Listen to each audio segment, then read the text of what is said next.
What's going on in America today? Why are we over our heads in debt? Why can't the politicians bring debt under control?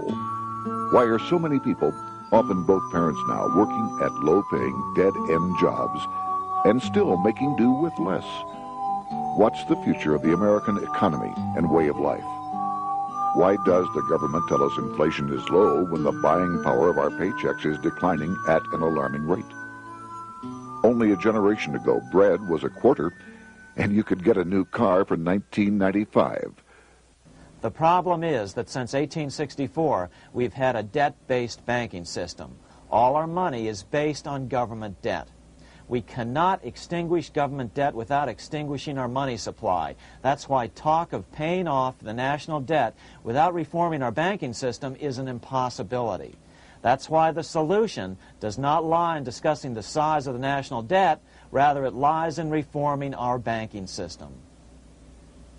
This is the Federal Reserve headquarters in Washington. It sits on this very impressive address, right on Constitution Avenue, right across from the Lincoln Memorial. But is it federal? Is it really part of the United States government? Well, what we're about to show you is that there's nothing federal about the Federal Reserve, and there are no reserves. The name is a deception created back before the Federal Reserve Act was passed in 1913 to make Americans think that America's central bank operates in the public interest. The truth is that the Federal Reserve is a private bank owned by private stockholders and run purely for their private profit. That's exactly correct. The Fed is a privately owned for-profit corporation which, again, has no reserves, at least no reserves available to back up the Federal Reserve notes, which is our common currency. Oh, absolutely. The Federal Reserve is neither federal and has doubtful reserves. It's a private bank that is owned by member banks. And it was chartered under the guise of deceit by an act of Congress in 1913. If there's still any doubt whether the Federal Reserve is a part of the U.S. government, check your local telephone book. In most cities, it is not listed in the blue government pages. It is listed in the business white pages right next to Federal Express, another private company. But more directly, U.S. courts have ruled time and time again that the Fed is a private corporation. Why can't Congress do something about the Fed? Most members of Congress just don't understand the system, and the few who do are afraid to speak up. For example, initially a veteran congressman from Chicago asked us if he could be interviewed for this video.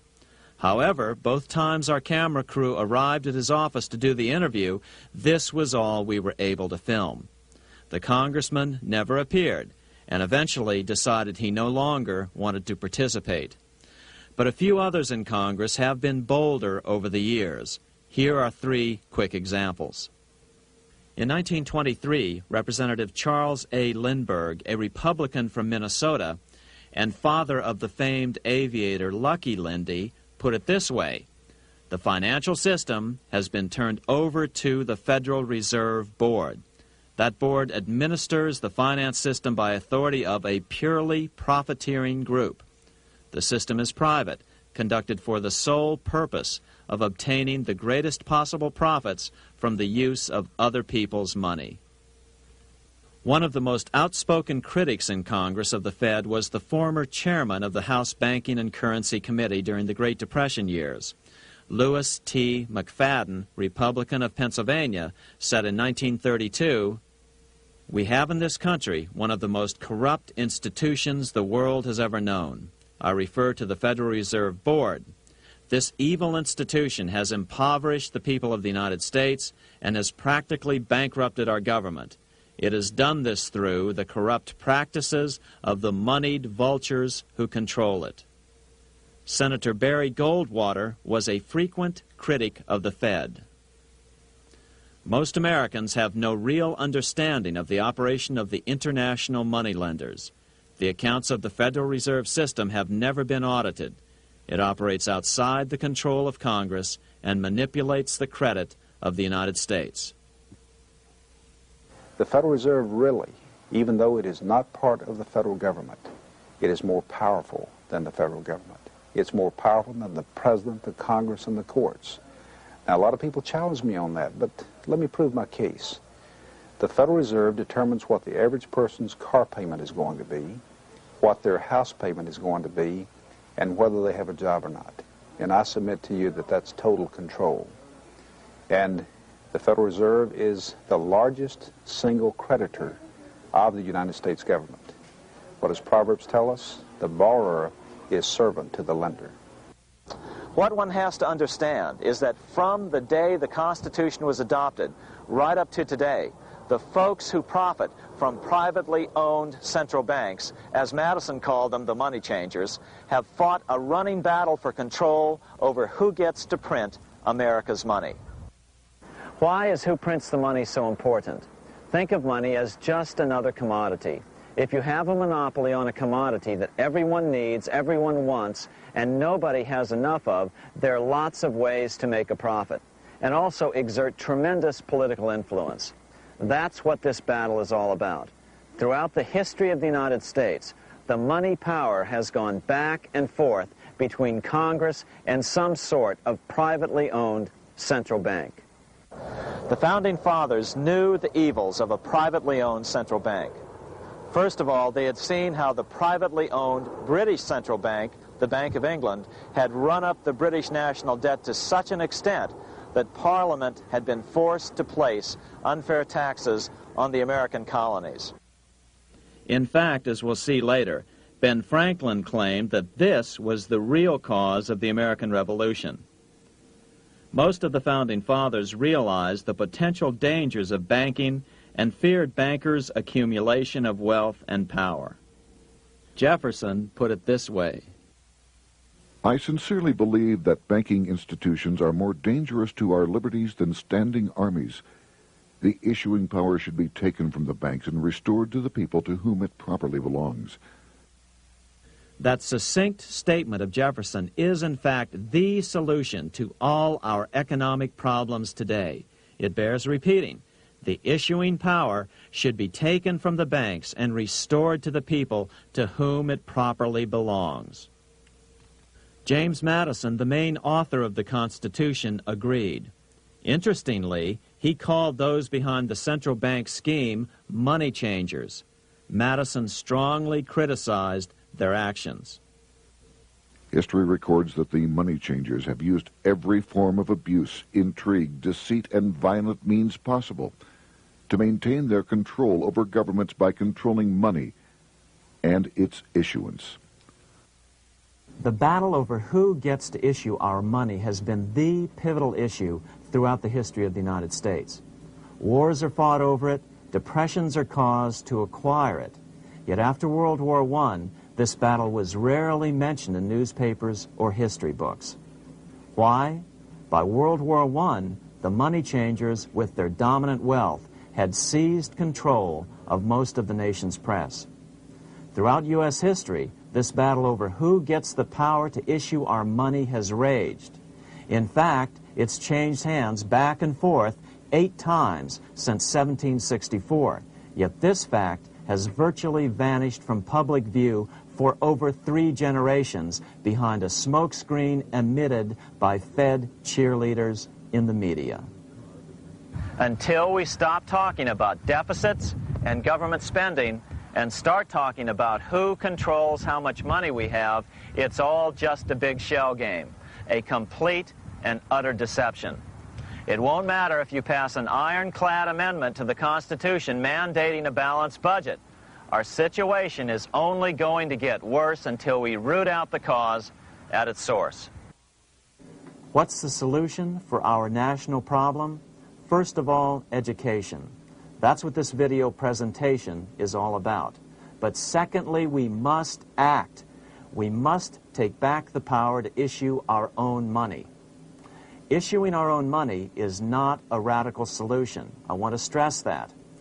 It's the same solution used at different points in U.S. history by men like Benjamin Franklin, Thomas Jefferson, Andrew Jackson, Martin Van Buren, and Abraham Lincoln.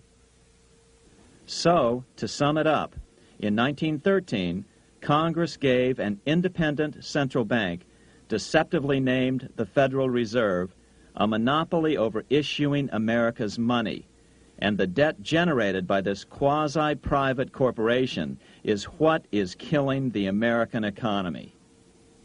Though the Federal Reserve is now the most powerful central bank in the world, it was not the first. So where did this idea come from? To really understand the magnitude of the problem, we have to travel back to Europe. Just who are these money changers James Madison spoke of? In the Bible, 2,000 years ago, Jesus drove the money changers from the temple. It was the only time Jesus used force during his ministry.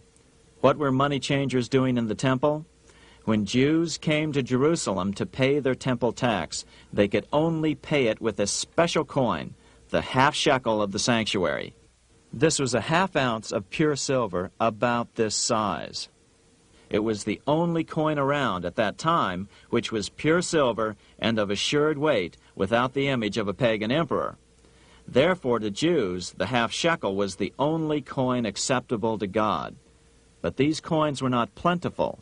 The money changers had cornered the market on them. Then they raised the price, just like any other commodity, to whatever the market would bear. In other words, money changers were making exorbitant profits because they held a virtual monopoly on money. The Jews had to pay whatever they demanded.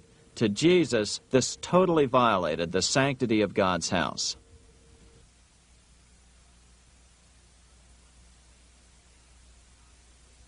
But the money-changing scam did not originate in Jesus' day. 200 years before Christ, Rome was having trouble with money changers. 2 early Roman emperors had tried to diminish the power of the money changers by reforming usury laws and limiting land ownership to 500 acres. They were both assassinated. In 48 BC, Julius Caesar took back the power to coin money from the money changers and minted coins for the benefit of all. With this new, plentiful supply of money, he built great public works projects. By making money plentiful, Caesar won the love of the common man. But the money changers hated him. Some believe this was an important factor in Caesar's assassination. One thing is for sure, with the death of Caesar came the demise of plentiful money in Rome. Taxes increased, as did corruption. Just as in the case of America today, usury and debased coin became the rule. Eventually, the Roman money supply was reduced by 90%. As a result, the common people lost their lands and their homes, just as is about to happen soon in America. With the demise of plentiful money, the masses lost confidence in the Roman government and refused to support it. Rome plunged into the gloom of the Dark Ages.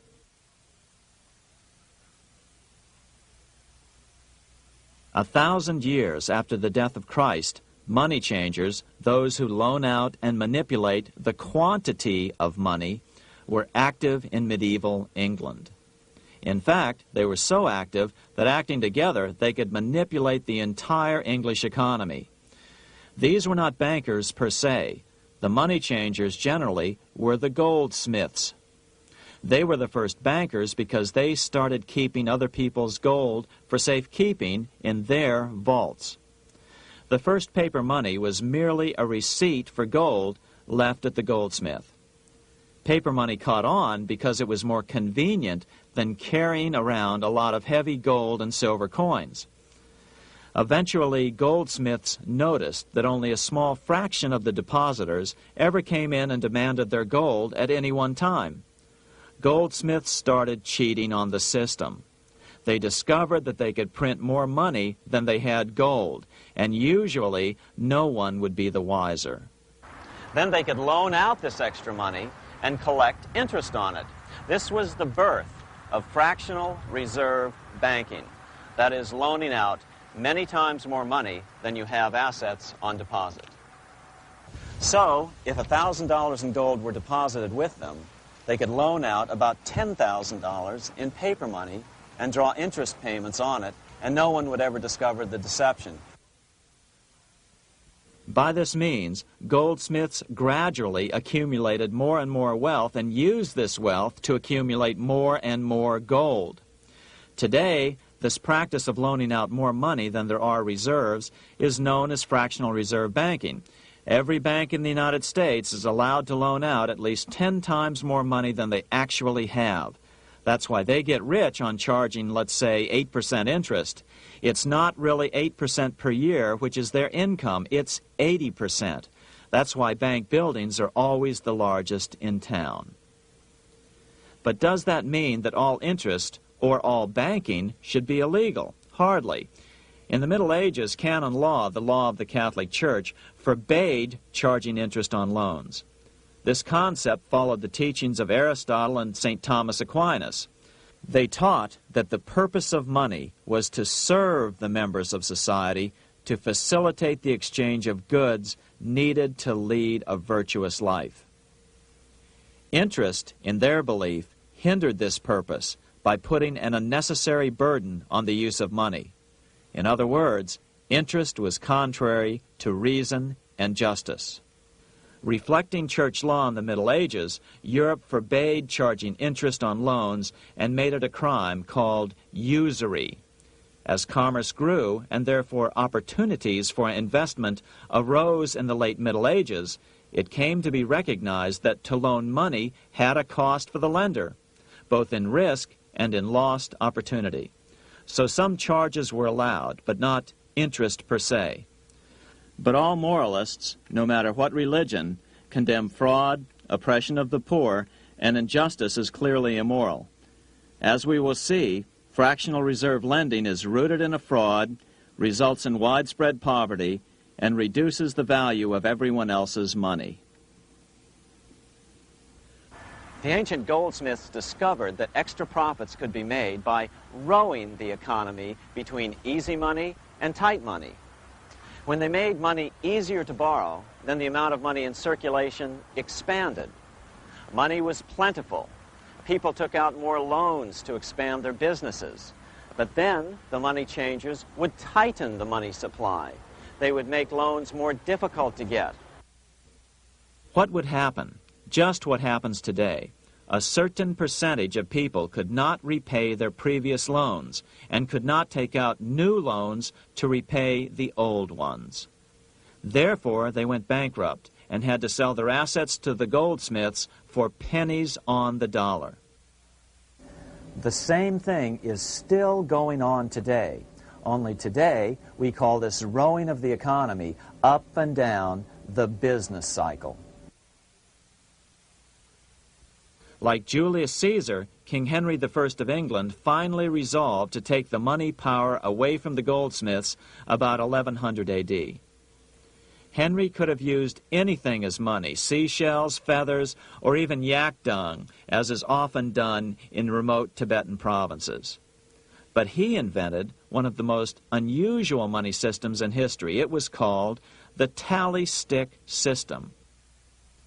Here I have one of the few surviving examples of this form of British money, which lasted 726 years until 1826, a tally stick.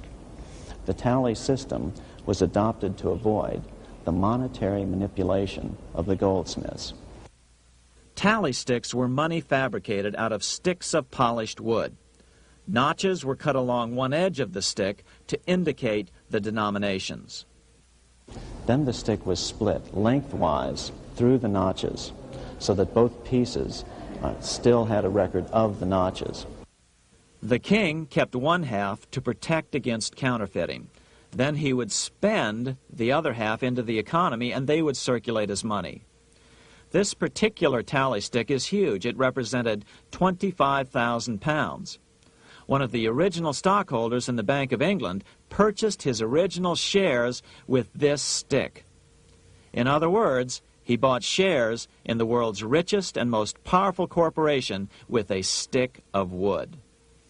It's ironic that after its formation in 1694, the Bank of England attacked the tally stick system because it was money outside the power of the money changers, just as King Henry had wanted it to be. Why do people accept sticks of wood for money? That's a great question. Throughout history, people traded anything they thought had value and used as money. You see, the secret is that money is only what people agree on to use as money. What's our paper money today? It's really just paper. But here's the trick. King Henry ordered that tally sticks had to be used to pay the king's taxes. This built-in demand for tally sticks immediately made them circulate and be accepted as money. And they worked well. In fact, no other form of money has worked so well for so long as tally sticks. Keep in mind, the British Empire was built under the tally stick system. The tally stick system succeeded despite the fact that the money changers constantly attacked it by offering the metal coin system as competition. In other words, metal coins never went completely out of circulation, but tally sticks hung on because they were good for the payment of taxes. Finally, in the 1500s, King Henry VIII relaxed the laws concerning usury, and the money changers wasted no time reasserting themselves. They quickly made their gold and silver money plentiful for a few decades. But when Queen Mary took the throne and tightened the usury laws again, the money changers renewed the hoarding of gold and silver coins, forcing the economy to plummet. When Queen Mary's sister, Queen Elizabeth I, took the throne, she was determined to regain control over English money. Her solution was to issue gold and silver coins from the public treasury and take the control over the money supply away from the money changers. Although control over money was not the only cause of the English Revolution in 1642, religious differences fueled the conflict. Monetary policy played a major role. Financed by the money changers, Oliver Cromwell finally overthrew King Charles, purged the Parliament, and put the king to death. The money changers were immediately allowed to consolidate their financial power. The result was that for the next 50 years, the money changers plunged Great Britain into a series of costly wars. They took over a square mile of property in the center of London, known as the City of London. This area today is still known as one of the 3 predominant financial centers of the world. Conflicts with the Stuart kings led the money changers in England to combine with those in the Netherlands to finance the invasion of William of Orange, who overthrew the Stuarts in 1688 and took the English throne.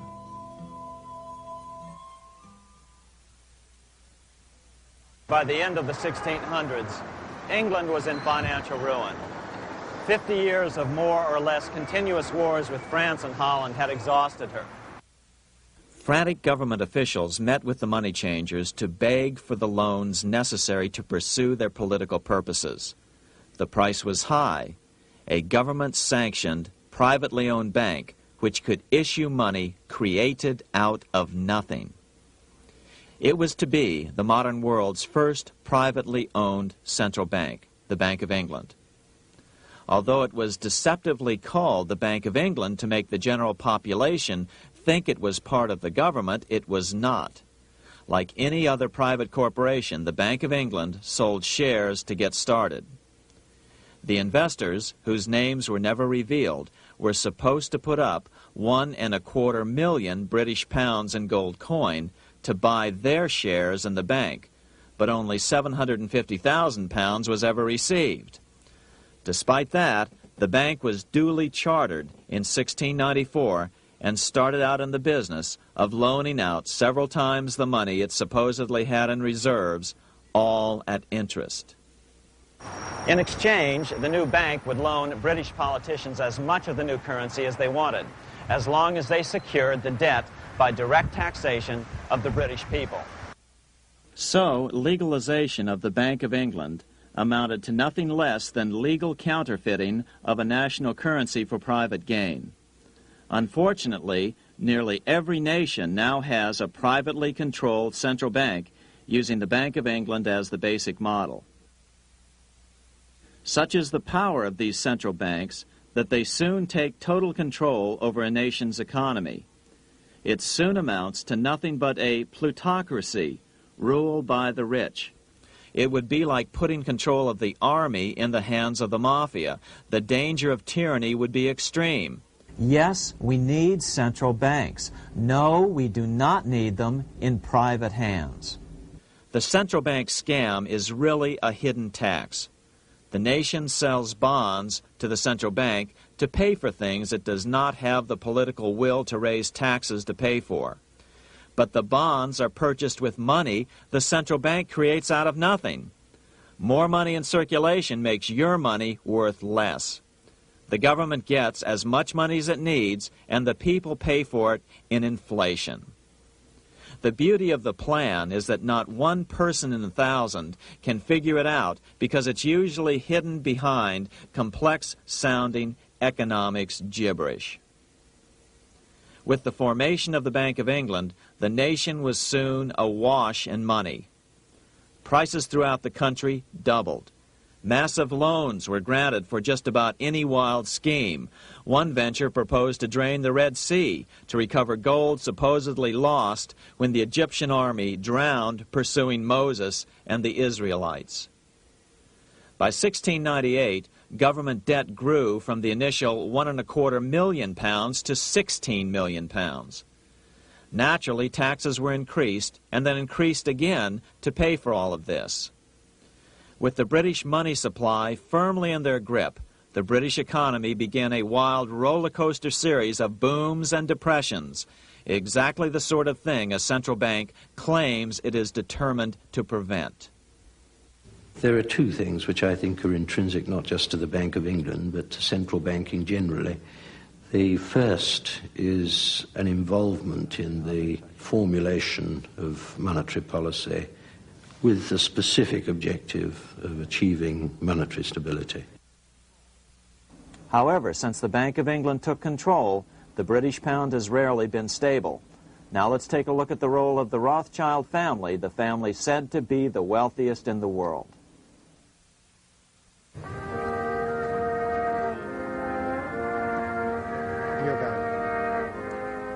This is Frankfurt, Germany. 50 years after the Bank of England opened its doors, a goldsmith named Amschel Moses Bauer opened a coin shop, a counting house, in 1743. And over the door he placed a sign depicting a Roman eagle on a red shield. The shop became known as the Red Shield Firm, or in German, Rothschild. When his son, Amschel Meyer Bauer, inherited the business, he decided to change his name to Rothschild. Amschel soon learned that loaning money to governments and kings was more profitable than loaning to private individuals. Not only were the loans bigger, but they were secured by the nation's taxes. Mayer Rothschild had 5 sons. He trained them all in the skills of money creation, then sent them out to the major capitals of Europe to open branch offices of the family banking business. His first son, Amschel Meyer, stayed in Frankfurt to mind the hometown bank. His second son, Solomon, was sent to Vienna. His third son, Nathan, was clearly the most clever. He was sent to London at age 21 in 1798, 100 years after the founding of the Bank of England. His fourth son, Karl, went to Naples, and his fifth son, Jacob, went to Paris. In 1785, Mayer Amschel moved his entire family to this larger house, a 5-story dwelling he shared with the Schiff family. This house was known as the Green Shield. The Rothschilds and the Schiffs would play a central role in the rest of European financial history and in that of the United States. The Rothschilds broke into dealings with European royalty here at Wilhelmshof, the palace of the wealthiest man in Germany. In fact, the wealthiest monarch in all Europe, Prince William of Hesse-Kassel. At first, the Rothschilds were only helping William speculate in precious coins. But when Napoleon chased Prince William into exile, he sent £550,000, a gigantic sum at that time, to Nathan Rothschild in London with instructions for him to buy consols, British government bonds, also called government stock. But Rothschild used the money for his own purposes. With Napoleon on the loose, the opportunities of wartime investments were nearly limitless. William returned here sometime prior to the Battle of Waterloo in 1815. He summoned Rothschild and demanded his money back. The Rothschilds returned William's money with the interest the British consuls would have paid him had the investment actually been made. But the Rothschilds kept all the past profits they had made using William's money. Nathan Rothschild later bragged that in the 17 years he'd been in England, he'd increased his original £20,000 stake given to him by his father by 2,500 times. By cooperating within the family, the Rothschilds soon grew unbelievably wealthy. By the mid-1800s, they dominated all European banking and were certainly the wealthiest family in the world. They financed Cecil Rhodes, making it possible for him to establish a monopoly over the diamond and gold fields of South Africa. In America, they financed the Harrimans and railroads, the Vanderbilts and railroads and the press, and Carnegie in the steel industry, among many others. In fact, during World War I, J.P. Morgan was thought to be the richest man in America. But after his death, it was discovered that he was actually only a lieutenant of the Rothschilds. Once Morgan's will was made public, it was discovered that he owned only 19% of J.P. Morgan companies. By 1850, James Rothschild, the heir of the French branch of the family, was said to be worth 600 million French francs, 150 million more than all the other bankers in France put together. He built this mansion called Ferrier, just east of Paris. Wilhelm I, on seeing it, exclaimed, "Kings couldn't afford this. It could only belong to a Rothschild." Another 19th century French commentator put it this way: "There is but one power in Europe, and that is Rothschild." There is no evidence that their predominant standing in European or world finance has changed.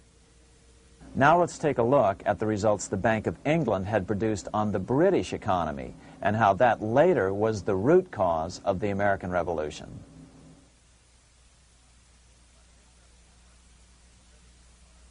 By the mid-1700s, the British Empire was nearing its height of power around the world. But Britain had fought 4 costly wars in Europe since the creation of their privately owned central bank, the Bank of England. The cost had been high. To finance these wars, the British Parliament here had borrowed heavily from the bank. By the mid-1700s, the government's debt here in Britain was £140 million, a staggering sum for those days. Consequently, the British government embarked on a program of trying to raise revenues from their American colonies in order to make their interest payments to the bank. But in America, it was a different story. The scourge of a privately owned central bank had not yet hit. This is Independence Hall in Philadelphia, where the Declaration of Independence and Constitution were signed. In the mid-1700s, pre-revolutionary America was still relatively poor. There was a severe shortage of precious metal coins to trade for goods, so the early colonists were forced to experiment with printing their own homegrown paper money. Some of these experiments were successful. Franklin was a big supporter of the colonies printing their own paper money. In 1757, Franklin was sent to London. He ended up staying for the next 18 years here, nearly until the start of the American Revolution. During this period, the American colonies began to issue their own money. Called colonial scrip, the endeavor was very successful. It provided a reliable medium of exchange, and it also helped to provide a feeling of unity between the colonies. Remember, colonial scrip was just paper money, debt-free money, printed in the public interest, and not backed by gold or silver coin. In other words, it was a totally fiat currency. One day, officials of the Bank of England asked Franklin how he would account for the newfound prosperity of the colonies. Without hesitation, he replied, "That is simple. In the colonies, we issue our own money. It is called colonial scrip. We issue it in proper proportion to the demands of trade and industry to make the products pass easily from the producers to the consumers. In this manner, creating for ourselves our own paper money, we control its purchasing power, and we have no interest to pay to no one." This was just common sense to Franklin, but you can imagine the impact it had on the Bank of England. America had learned the secret of money, and that genie had to be returned to its bottle as soon as possible.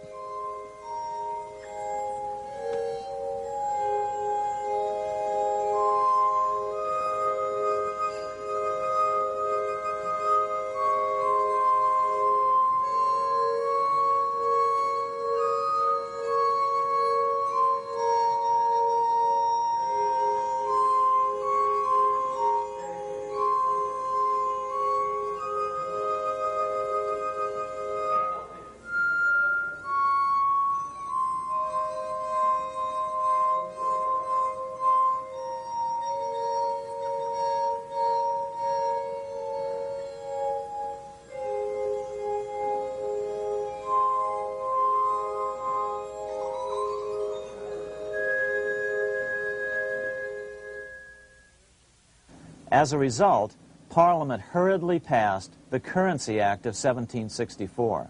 This prohibited colonial officials from issuing their own money and ordered them to pay all future taxes in gold or silver coins. In other words, it forced the colonies on a gold or silver standard. For those who still believe that a gold standard is the answer for America's current monetary problems, look what happened to America after that. Writing in his autobiography, Franklin said, "In 1 year, the conditions were so reversed that the era of prosperity ended and a depression set in to such an extent that the streets of the colonies were filled with unemployed." Franklin claims that this was even the basic cause for the American Revolution.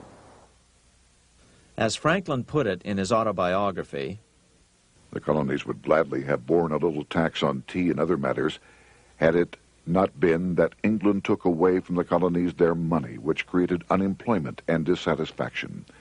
The inability of the colonists to get the power to issue their own money permanently out of the hands of George III and the international bankers was the prime reason for the Revolutionary War."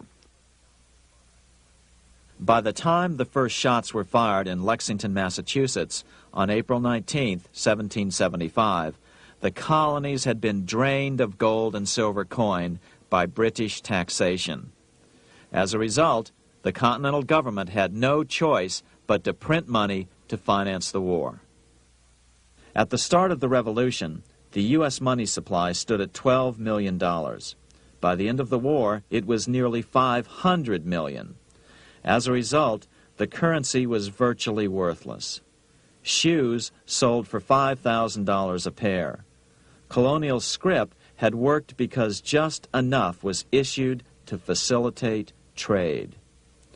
As George Washington lamented, "A wagon load of money will scarcely purchase a wagon load of provisions." Today, those who support a gold-backed currency point to this period during the Revolution to demonstrate the evils of a fiat currency. But remember, the same currency had worked so well 20 years earlier during times of peace that the Bank of England had Parliament outlaw it.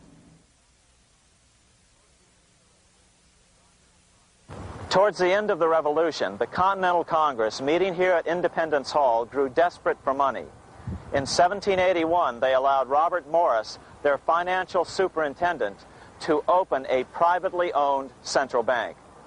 Incidentally, Morris was a wealthy man who had grown wealthier during the Revolution by trading in war materials. Called the Bank of North America, the new bank was closely modeled after the Bank of England. It was allowed to practice fractional reserve banking. That is, it could lend out money it didn't have, then charge interest on it. If you or I were to do that, we would be charged with fraud, a felony. The bank's charter called for private investors to put up $400,000 worth of initial capital. But when Morris was unable to raise the money, he brazenly used his political influence to have gold deposited in the bank, which had been loaned to America by France. He then loaned this money to himself and his friends to reinvest in shares of the bank. And, like the Bank of England, the bank was given a monopoly over the national currency. Soon the dangers became clear. The value of American currency continued to plummet. So, 4 years later, in 1785, the bank's charter was not renewed. The leader of the effort to kill the bank, William Findley of Pennsylvania, explained the problem this way, quote, "This institution, having no principle but that of avarice, will never be varied in its object, to engross all the wealth, power, and influence of the state." The men behind the Bank of North America, Alexander Hamilton, Robert Morris, and the bank's president, Thomas Whiling, did not give up. Only 6 years later, Hamilton, then Secretary of the Treasury, and his mentor, Morris, rammed a new privately owned central bank through the new Congress. Called the first bank of the United States, Thomas Whiling again served as the bank's president. The players were the same, only the name of the bank was changed.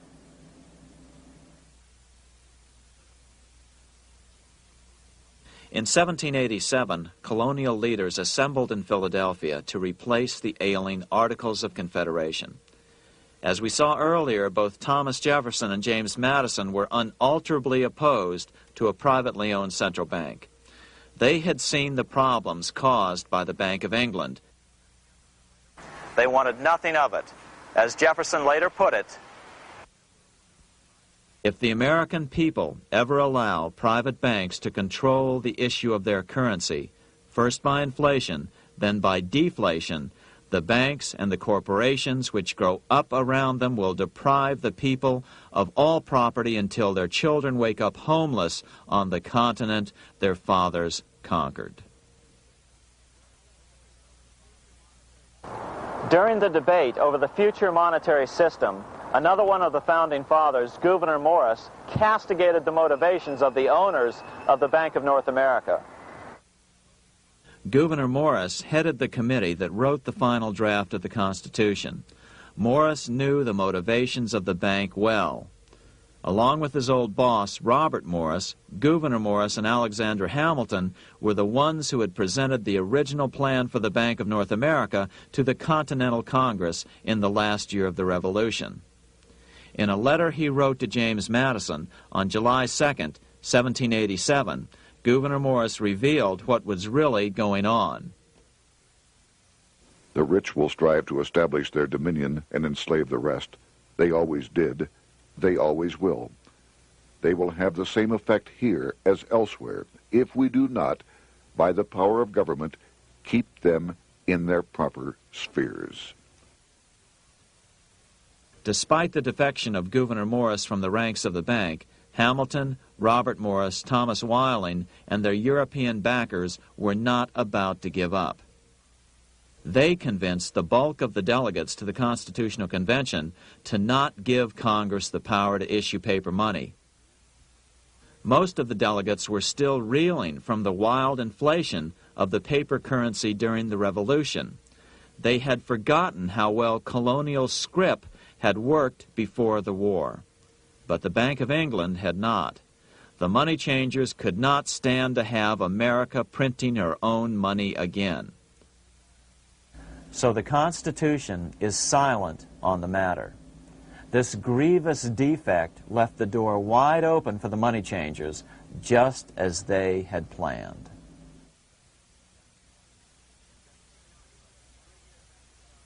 In 1790, less than 3 years after the Constitution had been signed, the money changers struck again.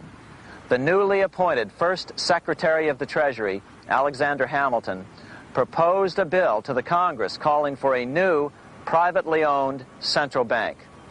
Coincidentally, that was the very year that Amschel Rothschild made his pronouncement from his flagship bank in Frankfurt. Let me issue and control a nation's money, and I care not who writes the laws. Alexander Hamilton was a tool of the international bankers, and he wanted to create the U.S. Bank, the BUS, or the Bank of the United States, and did so. Interestingly, one of Hamilton's first jobs after graduating from law school in 1782 was as an aide to Robert Morris, the head of the Bank of North America. In fact, the year before, Hamilton had written Morris a letter saying, "A national debt, if it is not excessive, will be to us a national blessing." A blessing to whom? After a year of intense debate, in 1791, Congress passed the bill and gave it a 20-year charter. The new bank was to be called the First Bank of the United States, or BUS. Here we are in front of the First Bank of the United States in Philadelphia. The bank was given a monopoly on printing U.S. currency, even though 80% of its stock would be held by private investors. The other 20% would be purchased by the U.S. government. But the reason was not to give the government a piece of the action. It was to provide the capital for the other 80% owners. As with the old Bank of North America and the Bank of England before that, the stockholders never paid the full amount for their shares. The U.S. government put up their initial $2 million in cash. Then the bank, through the old magic of fractional reserve lending, made loans to its charter investors so they could come up with the remaining $8 million of capital needed for this risk-free investment. Like the Bank of England, the name of the Bank of the United States was deliberately chosen to hide the fact that it was privately controlled. And like the Bank of England, the names of the investors in the bank were never revealed. Many years later, it was a common saying that the Rothschilds were the power behind the old Bank of the United States. The bank was sold to Congress as a way to bring stability to the banking system and eliminate inflation. So what happened? Over the first 5 years, the U.S. government borrowed $8.2 million from the Bank of the United States. In the same 5-year period, prices rose by 72%. Jefferson, as the new Secretary of State, watched the borrowing with sadness and frustration, unable to stop it. I wish it were possible to obtain a single amendment to our Constitution, taking from the federal government the power of borrowing. Millions of Americans feel the same way today. They watch in helpless frustration as the federal government borrows the American economy into oblivion. So, although it was called the First Bank of the United States, it was not the first attempt at a privately owned central bank in this country. As with the Bank of North America, the government put up most of the cash to get this private bank going, then the bankers loaned the money to each other to buy the remaining stock in the bank. It was a scam, plain and simple, and they wouldn't be able to get away with it for long. But first, we have to travel back to Europe to see how a single man was able to manipulate the entire British economy by obtaining the first news of Napoleon's final defeat.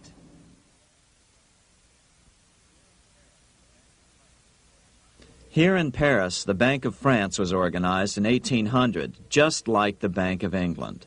But Napoleon decided France had to break free of debt, and he never trusted the Bank of France. He declared that when a government is dependent upon bankers for money, the bankers, not the leaders of the government, are in control. The hand that gives is above the hand that takes. Money has no motherland. Financiers are without patriotism and without decency. Their sole object is gain. Back in America, unexpected help was about to arrive. In 1800, Thomas Jefferson narrowly defeated John Adams to become the third president of the United States. By 1803, Jefferson and Napoleon had struck a deal. The U.S. would give Napoleon $3 million in gold in exchange for a huge chunk of territory west of the Mississippi River, the Louisiana Purchase. With that $3 million, Napoleon quickly forged an army and set off across Europe, conquering everything in his path. But the Bank of England quickly rose to oppose him. They financed every nation in his path, reaping the enormous profits of war. Prussia, Austria, and finally Russia all went heavily into debt in a futile attempt to stop Napoleon. 4 years later, with the main French army in Russia, 30-year-old Nathan Rothschild, the head of the London office of the Rothschild family, personally took charge of a bold plan to smuggle a much-needed shipment of gold right through France to finance an attack by the Duke of Wellington from Spain. Nathan later bragged at a dinner party in London that it was the best business he'd ever done. Little did he know that he would do much better business in the near future. Wellington's attacks from the south and other defeats eventually forced Napoleon to abdicate, and Louis XVIII was crowned king. Napoleon was exiled to Elba, a tiny island off the coast of Italy, supposedly exiled from France forever.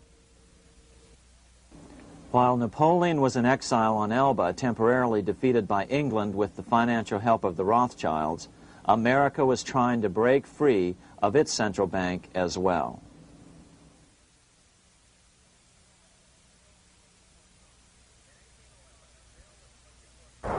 In 1811, a bill was put before Congress to renew the charter of the Bank of the United States.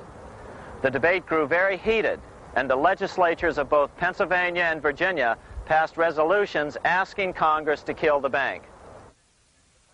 The press corps of the day attacked the bank openly, calling it a great swindle, a vulture, a viper, and a cobra.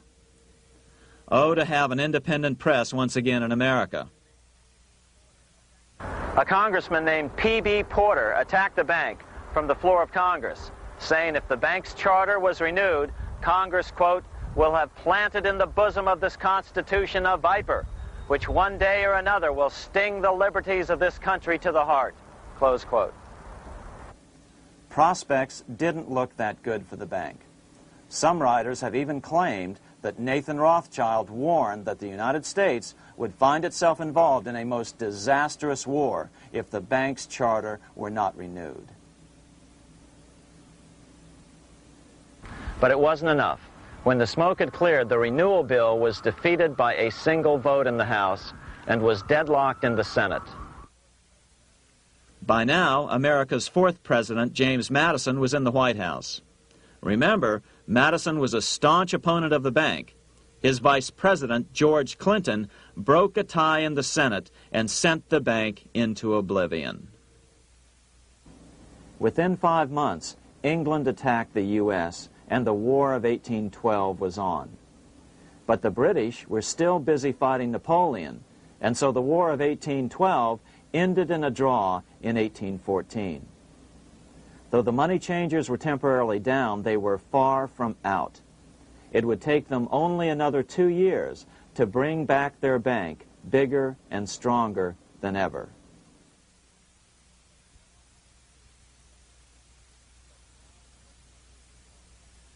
But now, let's return to Napoleon, because nothing else in history more aptly demonstrates the ingenuity of the Rothschild family than their control of the British stock market after Waterloo. In 1815, a year after the end of the War of 1812 in America, Napoleon escaped his exile and returned to Paris.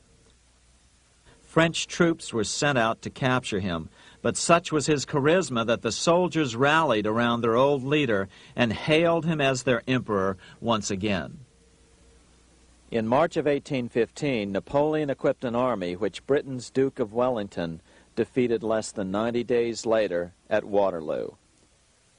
Some writers claim Napoleon borrowed £5 million from the Bank of England to rearm, but it appears these funds actually came from the Ouvard banking house in Paris.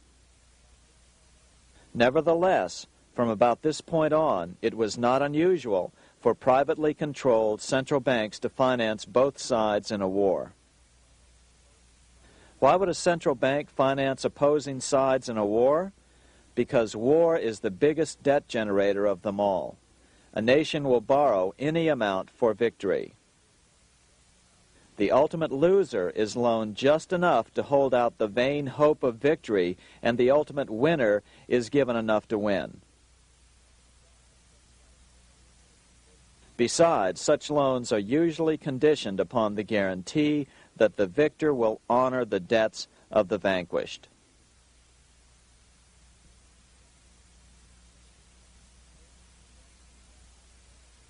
This is the Waterloo battlefield about 200 miles northeast of Paris in what today is Belgium. Here Napoleon suffered his final defeat, but not before thousands of French and Englishmen gave their lives on a steamy summer day in July of 1815. Right over there, on June 18, 1815, 74,000 French troops met 67,000 troops from Britain and other European nations. The outcome was certainly in doubt. In fact, had Napoleon attacked a few hours earlier, he would probably have won the battle. But no matter who won or lost, back in London, Nathan Rothschild planned to use the opportunity to try to seize control over the British stock and bond market and possibly even the Bank of England. Rothschild stationed a trusted agent, a man named Rothworth, on the north side of the battlefield, closer to the English Channel. Once the battle had been decided, Rothworth took off for the Channel. He delivered the news to Nathan Rothschild a full 24 hours before Wellington's own courier. Rothschild hurried to the stock market and took up his usual position in front of an ancient pillar. All eyes were on him. The Rothschilds had a legendary communications network. If Wellington had been defeated and Napoleon was loose on the continent again, Britain's financial situation would become grave indeed. Rothschild looked saddened. He stood there motionless, eyes downcast.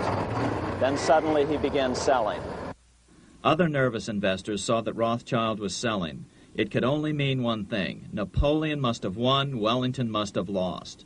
The market plummeted. Soon everyone was selling their consols, their British government bonds, and prices dropped sharply. But then Rothschild started secretly buying up the consols through his agents for only a fraction of their worth hours before. Myths, legends, you say? 100 years later, the New York Times ran a story which said that Nathan's grandson had attempted to secure a court order to suppress a book with this stock market story in it. The Rothschild family claimed the story was untrue and libelous, but the court denied the Rothschilds' request and ordered the family to pay all court costs.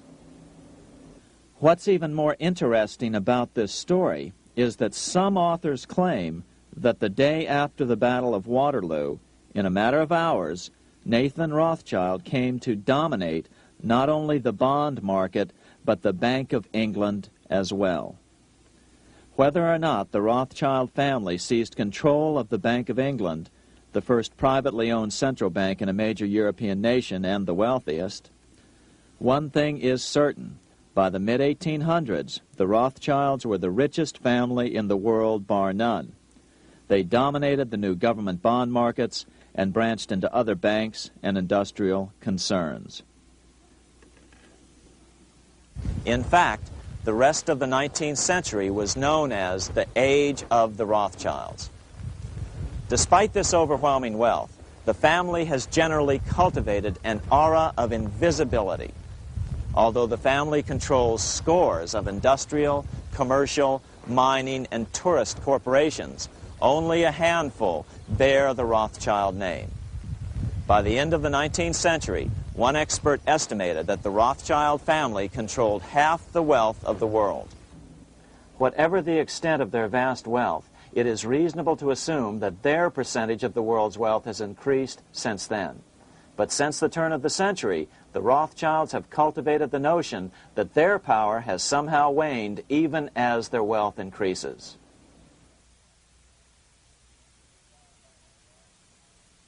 Meanwhile, back in Washington in 1816, just 1 year after Waterloo and Rothschild's alleged takeover of the Bank of England, the American Congress passed a bill permitting yet another privately owned central bank. This bank was called the Second Bank of the United States. The new bank's charter was a copy of the previous banks. The U.S. government would own 20% of the shares of the bank. Of course, the federal share was paid by the Treasury up front into the bank's coffers. Then, through the magic of fractional reserve lending, it was transformed into loans to private investors who then bought the remaining 80% of the shares. Just as before, the primary stockholders remained a secret. But it is known that the largest block of shares, about 1/3 of the total, were sold to foreigners. As one observer put it, it is certainly no exaggeration to say that the Second Bank of the United States was rooted as deeply in Britain as it was in America. So, by 1816, some authors claim the Rothschilds had taken control over the Bank of England and backed a new, privately owned central bank in America as well.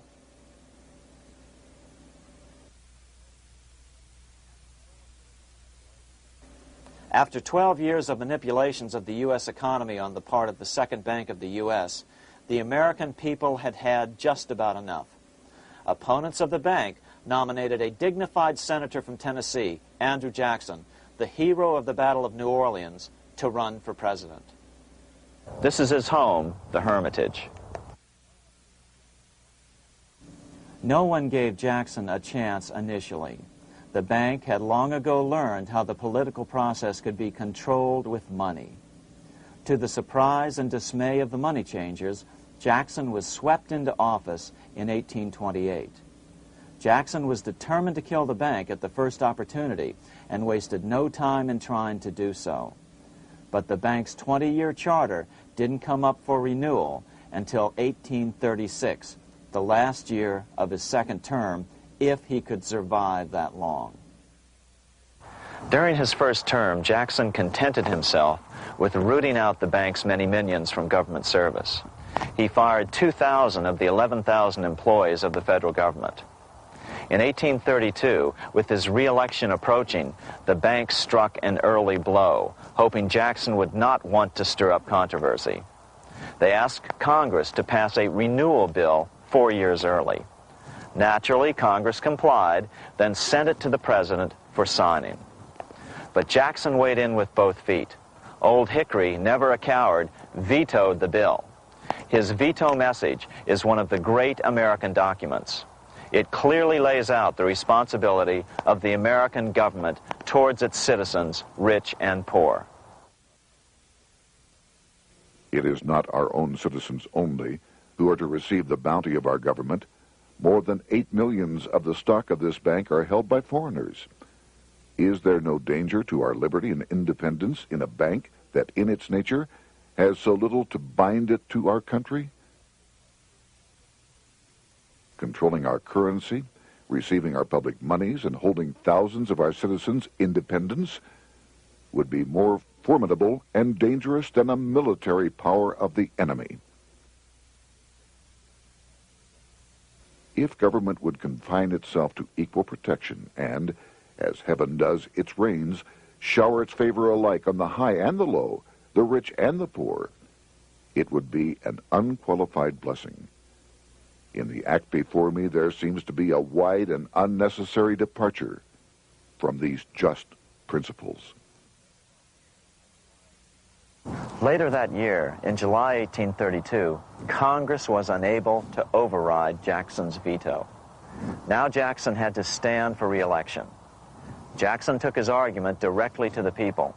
For the first time in U.S. history, Jackson took his presidential campaign on the road. Before then, presidential candidates stayed at home and looked presidential. His campaign slogan was "Jackson and no bank." The National Republican Party ran Senator Henry Clay against Jackson. Despite the fact that the bankers poured over $3 million into Clay's campaign, Jackson was reelected by a landslide in November of 1832. Despite his presidential victory, Jackson knew the battle was only beginning. "The hydra of corruption is only scotched, not dead," said the newly elected president. Jackson ordered his new Secretary of Treasury, Lewis McLean, to start removing the government's deposits from the second bank and start placing them in state banks. But McLean refused to do so. Jackson fired him and appointed William J. Duane as the new Secretary of the Treasury. Duane also refused to comply with the president's requests, and so Jackson fired him as well and then appointed Roger B. Taney to the office. Taney did withdraw government funds from the bank starting on October 1st, 1833. Jackson was jubilant. "I have it chained. I'm ready with screws to draw every tooth and then the stumps." But the bank was not yet done fighting. Its head, Nicholas Biddle, used his influence to get the Senate to reject Taney's nomination. Then, in a rare show of arrogance, Biddle threatened to cause a depression if the bank was not rechartered. This worthy president thinks that because he has scalped Indians and imprisoned judges, he is to have his way with the bank. He is mistaken. Next, in an unbelievable fit of honesty for a central banker, Biddle admitted that the bank was going to make money scarce to force Congress to restore the bank. Nothing but widespread suffering will produce any effect on Congress. Our only safety is in pursuing a steady course of firm restriction, and I have no doubt that such a course will ultimately lead to restoration of the currency and the recharter of the bank. What a stunning revelation. Here was the pure truth, revealed with shocking clarity. Biddle intended to use the money contraction power of the bank to cause a massive depression until America gave in. Unfortunately, this has happened time and time again throughout U.S. history and is about to happen again in today's world. Nicholas Biddle made good on his threat. The bank sharply contracted the money supply by calling in old loans and refusing to extend new ones. A financial panic ensued, followed by a deep depression. Naturally, Biddle blamed Jackson for the crash, saying that it was caused by the withdrawal of federal funds from the bank. Unfortunately, his plan worked well. Wages and prices sagged. Unemployment soared along with business bankruptcies. The nation quickly went into an uproar. Newspaper editors blasted Jackson in editorials. The bank threatened to withhold payments, which then could be made directly to key politicians for their support. Within only months, Congress assembled in what was called the panic session.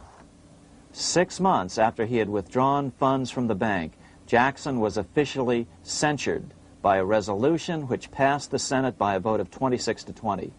It was the first time a president had ever been censured by Congress.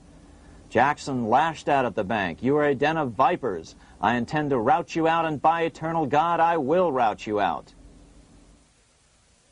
America's fate teetered on a knife edge. If Congress could muster enough votes to override Jackson's veto, the bank would be granted another 20-year monopoly or more over America's money, time enough to consolidate its already great power. Then a miracle occurred. The governor of Pennsylvania came out supporting President Jackson and strongly criticized the bank.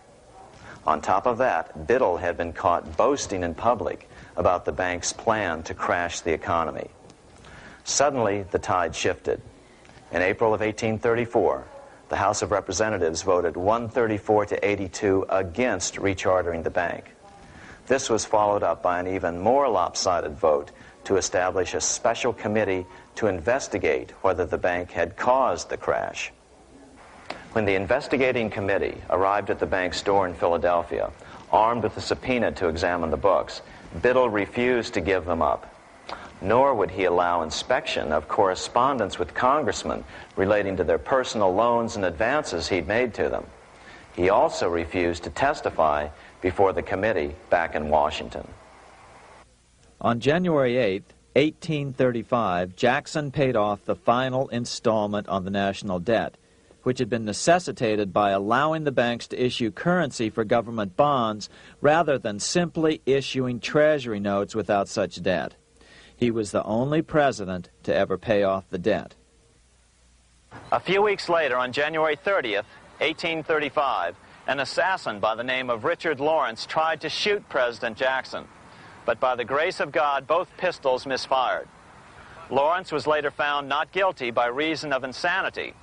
After his release, he bragged to friends that powerful people in Europe had put him up to the task and promised to protect him if he were caught. The following year, when its charter ran out, the Second Bank of the United States ceased functioning as the nation's central bank. Biddle was later arrested and charged with fraud. He was tried and acquitted, but died shortly thereafter while still tied up in civil suits. After his second term as president, Jackson retired here to the Hermitage outside of Nashville to live out his life. He is still remembered here for his determination to kill the bank. In fact, he killed it so well that it took the money changers 77 years to undo the damage. When asked what his most important accomplishment had been, Jackson replied, "I killed the bank." Unfortunately, even Jackson failed to grasp the entire picture and its root cause. Although Jackson had killed the central bank, the most insidious weapon of the money changers, fractional reserve banking, remained in use by the numerous state-chartered banks. This fueled economic instability in the years before the Civil War. Still, the central bankers were out, and as a result, America thrived as it expanded westward. During this time, the principal money changers struggled to regain their lost centralized power, but to no avail. Then, finally, they reverted to the old central bankers' formula: war to create debt and dependency. If they couldn't get their central bank any other way, America could be brought to its knees by plunging it into a civil war, just as they had done in 1812 after the first Bank of the United States was not rechartered. 1 month after the inauguration of Abraham Lincoln, the first shots of the American Civil War were fired here at Fort Sumter, South Carolina, on April 12, 1861. Certainly slavery was a cause for the Civil War, but not the primary cause. Lincoln knew that the economy of the South depended upon slavery, and so before the Civil War, he had no intention of eliminating it. Lincoln had put it this way in his inaugural address only 1 month earlier. I have no purpose, directly or indirectly, to interfere with the institution of slavery in the states where it now exists. I believe I have no lawful right to do so, and I have no inclination to do so. Even after the first shots were fired here at Fort Sumter, Lincoln continued to insist that the Civil War was not about the issue of slavery. My paramount objective is to save the Union, and it is not either to save or destroy slavery. If I could save the Union without freeing any slave, I would do it. So what was the Civil War all about? There were many factors at play. Northern industrialists had used protective tariffs to prevent the southern states from buying cheaper European goods. Europe retaliated by stopping cotton imports from the South. The southern states were in a double financial bind. They were forced to pay more for most of the necessities of life, while their income from cotton exports plummeted. The South was angry. But there were other factors at work. The money changers were still stung by America's withdrawal from their control 25 years earlier. Since then, America's wildcat economy had made the nation rich, a bad example for the rest of the world. The central bankers now saw an opportunity to split the rich new nation, to divide and conquer by war. Was this just some sort of wild conspiracy theory at the time? Well, let's take a look at what a well-placed observer of the scene had to say at the time. His name was Otto von Bismarck, Chancellor of Germany, the man who united the German states a few years later. The division of the United States into federations of equal force was decided long before the Civil War by the high financial powers of Europe. These bankers were afraid that the United States, if they remained as one bloc and as one nation, would attain economic and financial independence which would upset their financial domination over the world. Within months after the first shots here at Fort Sumter, the central bankers loaned Napoleon III of France, the nephew of the Waterloo Napoleon, 210 million francs to seize Mexico and station troops along the southern border of the U.S., taking advantage of their war to violate the Monroe Doctrine and return Mexico to colonial rule. No matter what the outcome of the Civil War, a weakened America, heavily indebted to the money changers, would open up Central and South America once again to European colonization and domination. The very thing America's Monroe Doctrine had forbade in 1823. At the same time, Great Britain moved 11,000 troops into Canada and positioned them menacingly along America's northern border. The British fleet went to war alert should their quick intervention be called for. Lincoln knew he was in a double bind. That's why he agonized over the fate of the Union. There was a lot more to it than just differences between the North and the South. That's why his emphasis was always on union and not merely the defeat of the South. But Lincoln needed money to win. In 1861, Lincoln and his Secretary of Treasury, Salmon P. Chase, went to New York to apply for the necessary loans. The money changers, anxious to see the Union fail, offered loans at 24 to 36% interest. Lincoln said thanks, but no thanks, and returned to Washington. Lincoln sent for an old friend, Colonel Dick Taylor of Chicago, and put him on the problem of financing the war. During one meeting, Lincoln asked Taylor what he discovered. Taylor put it this way. Why, Lincoln, that is easy. Just get Congress to pass a bill authorizing the printing of full legal tender Treasury notes, and pay your soldiers with them, and go ahead and win your war with them also. When Lincoln asked if the people of the United States would accept the notes, Taylor said, "The people, or anyone else, will not have any choice in the matter if you make them full legal tender. They will have the full sanction of the government and be just as good as any money, as Congress is given that express right by the Constitution." So that's exactly what Lincoln did. In 1862-63, he printed up $450 million worth of the new bills. In order to distinguish them from other banknotes in circulation, he printed them in green ink on the back side. That's why the notes were called greenbacks.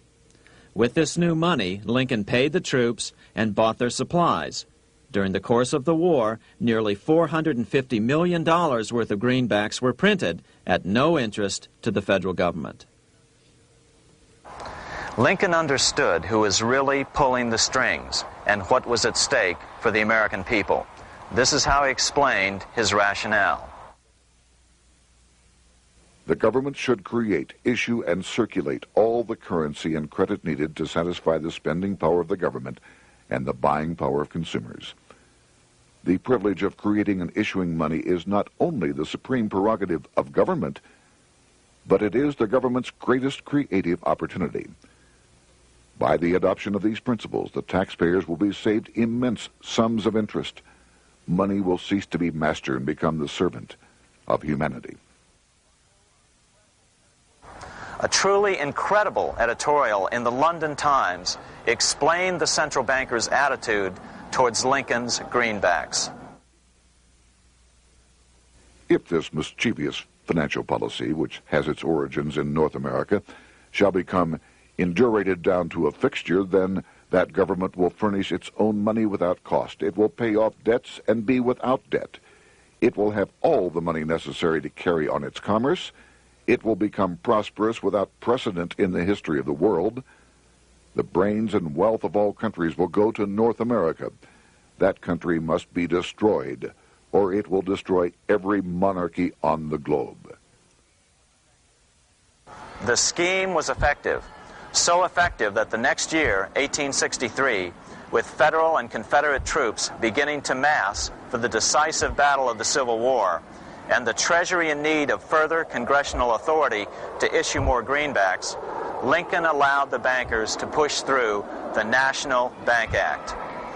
These new national banks would operate under a virtual tax-free status and collectively had the exclusive monopoly power to create the new form of money, banknotes. Though greenbacks continued to circulate, their numbers were not increased. But most importantly, from this point on, the entire U.S. money supply would be created out of debt by bankers buying U.S. government bonds and issuing them for reserves for banknotes. As historian John Kenneth Galbraith explained it, in numerous years following the war, the federal government ran a heavy surplus. It could not, however, pay off its debt, retire its securities, because to do so meant there would be no bonds to back the national banknotes. To pay off the debt was to destroy the money supply. Later in 1863, Lincoln got some unexpected help from Tsar Alexander II of Russia. The Tsar, like Bismarck in Germany, knew what the international money changers were up to and had steadfastly refused to let them set up a central bank in Russia. If America survived and was able to remain out of their clutches, the Tsar's position would remain secure. If the bankers were successful at dividing America and giving the pieces back to Great Britain and France, both nations under control of their central banks, eventually they would threaten Russia again.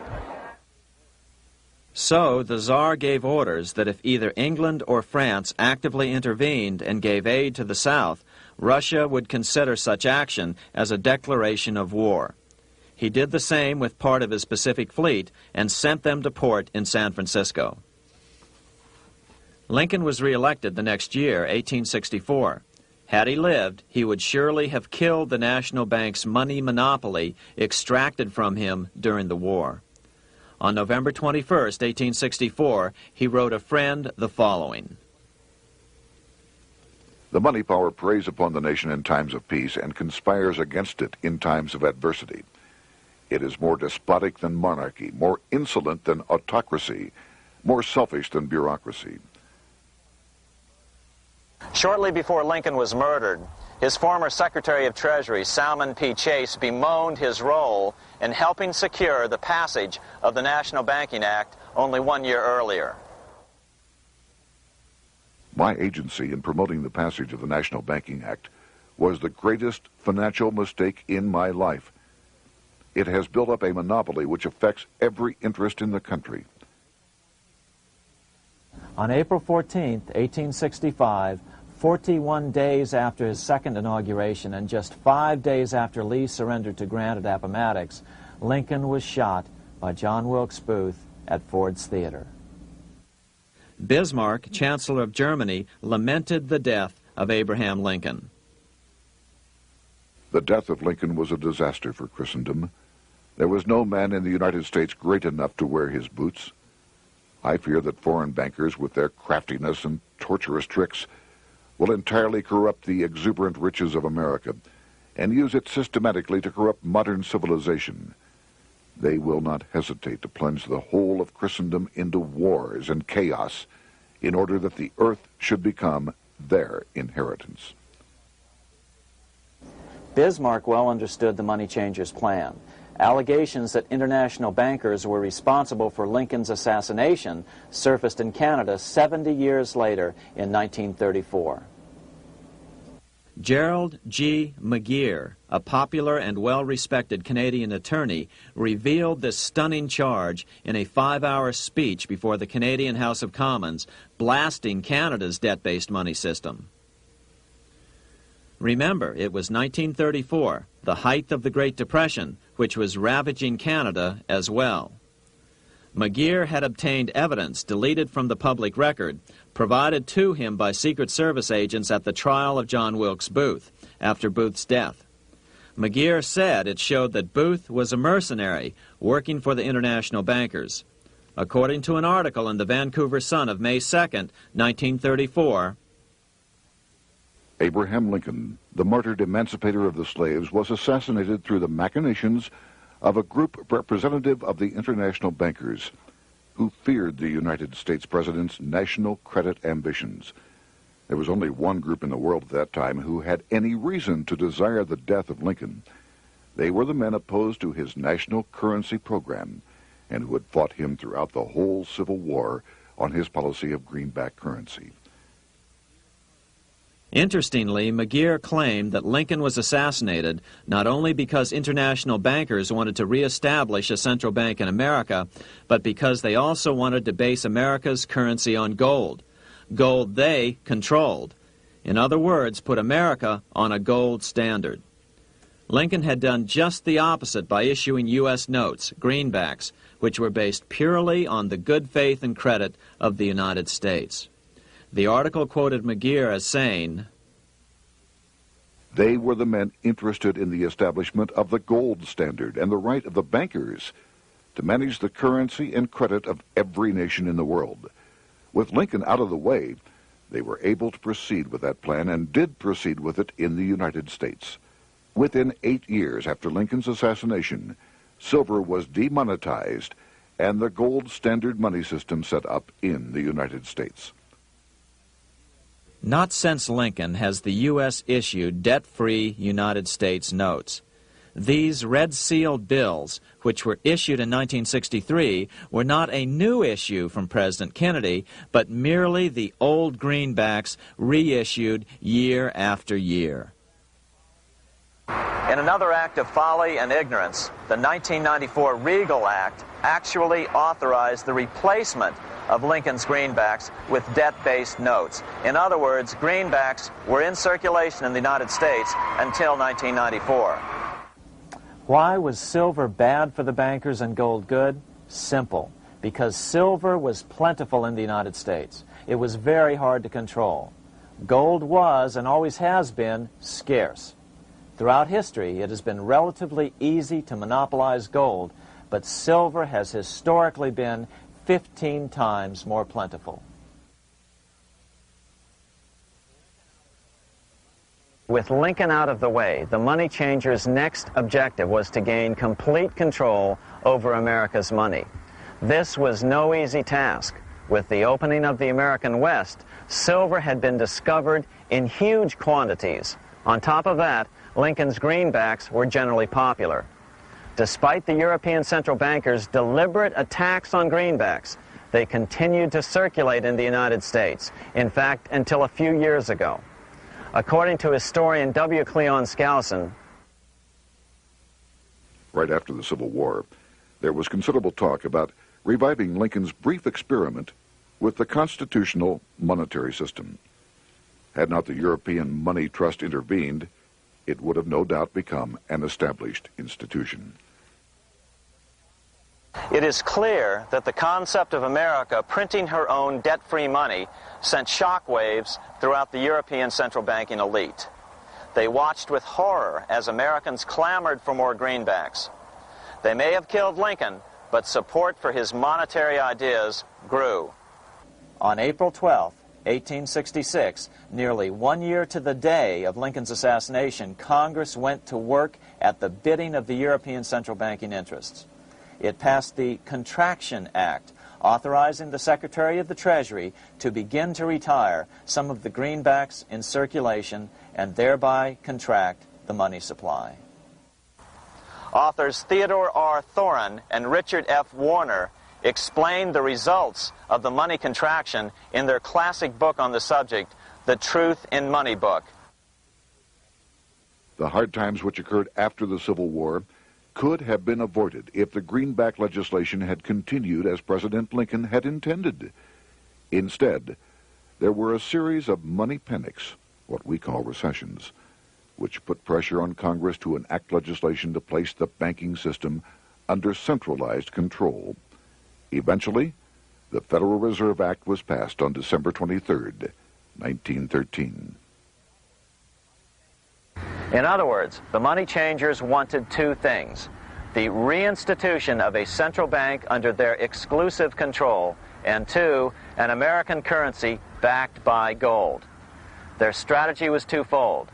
First of all, cause a series of panics to try to convince the American people that only centralized control of the money supply could provide economic stability. And secondly, remove so much money from the system that most Americans would be so desperately poor that they either wouldn't care or would be too weak to oppose the bankers. In 1866, there was $1.8 billion in currency in circulation in the United States, about $50.46 per capita. In 1867 alone, $500 million, $500 million, was removed from the U.S. money supply.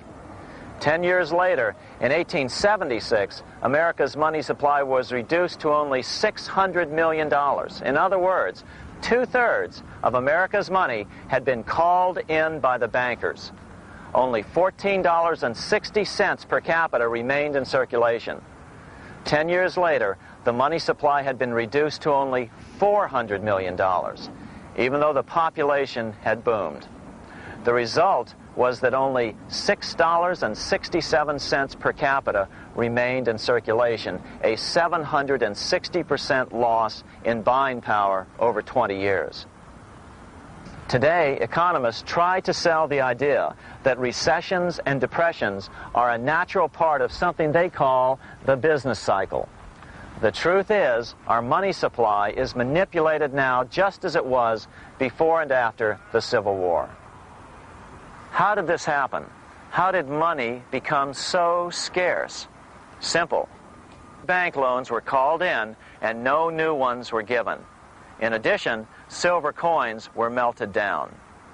In 1872, a man named Ernest Sed was given 100,000 pounds, about $500,000, by the Bank of England and sent to America to bribe necessary congressmen to get silver demonetized. He was told that if that was not sufficient, to draw an additional 100,000 pounds or as much more as was necessary. The next year, Congress passed the Coinage Act of 1873, and the minting of silver dollars abruptly stopped. In fact, Representative Samuel Hooper, who introduced the bill in the House, acknowledged that Mr. Sed actually drafted the legislation. But it gets even worse than that. In 1874, Sed himself admitted who was behind the scheme. I went to America in the winter of 1872-73, authorized to secure, if I could, the passage of a bill demonetizing silver. It was in the interest of those I represented, the governors of the Bank of England, to have it done. By 1873, gold coins were the only form of coin money. But the contest over control of America's money was not yet over.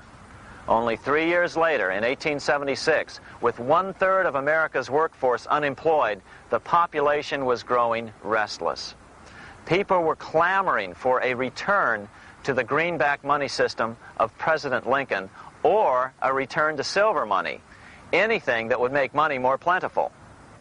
That year, Congress created the United States Silver Commission to study the problem. Their report clearly blamed the monetary contraction on the national bankers. The report is interesting because it compares the deliberate money contraction by the national bankers after the Civil War to the fall of the Roman Empire. The disaster of the Dark Ages was caused by decreasing money and falling prices. Without money, civilization could not have had a beginning, and with a diminishing supply, it must languish, and unless relieved, finally perish. At the Christian era, the metallic money of the Roman Empire amounted to $1,800,000,000. By the end of the 15th century, it had shrunk to less than $200 million. History records no other such disastrous transition as that from the Roman Empire to the Dark Ages.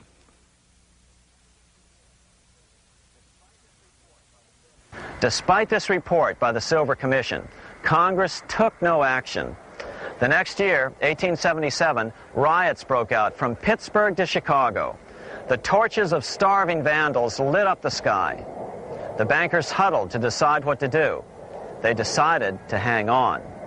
Now that they were back in control to a certain extent, they were not about to give it up. At the meeting of the American Bankers Association that year, they urged their membership to do everything in their power to put down the notion of a return to greenbacks. The ABA Secretary, James Buell, authored a letter to the members which blatantly called on the banks to subvert not only Congress, but the press. It is advisable to do all in your power to sustain such prominent daily and weekly newspapers, especially the agricultural and religious press, as will oppose the greenback issue of paper money, and that you will also withhold patronage from all applicants who are not willing to oppose the government issue of money. To repeal the act creating banknotes or to restore to circulation the government issue of money will be to provide the people with money and will therefore seriously affect our individual profits as bankers and lenders. See your congressman at once and engage him to support our interest that we may control legislation. As political pressure mounted in Congress for change, the press tried to turn the American people away from the truth. The New York Tribune put it this way on January 10th, 1878. "The capital of the country is organized at last, and we will see whether Congress will dare to fly in its face." But it didn't work entirely. On February 28, 1878, Congress passed the Sherman Law, allowing the minting of a limited number of silver dollars, ending the 5-year hiatus. This did not end gold backing of the currency, however, nor did it completely free silver. Previous to 1873, anyone who brought silver to the U.S. Mint could have it struck into silver dollars free of charge. No longer. But at least some money began to flow back into the economy again. With no further threat to their control, the bankers loosened up on loans, and the post-Civil War depression was finally ended.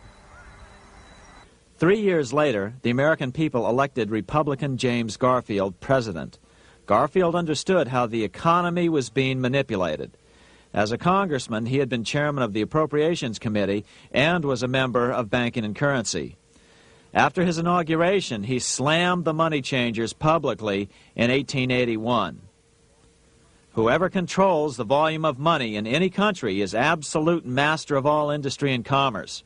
And when you realize that the entire system is very easily controlled, one way or another, by a few powerful men at the top, you will not have to be told how periods of inflation and depression originate.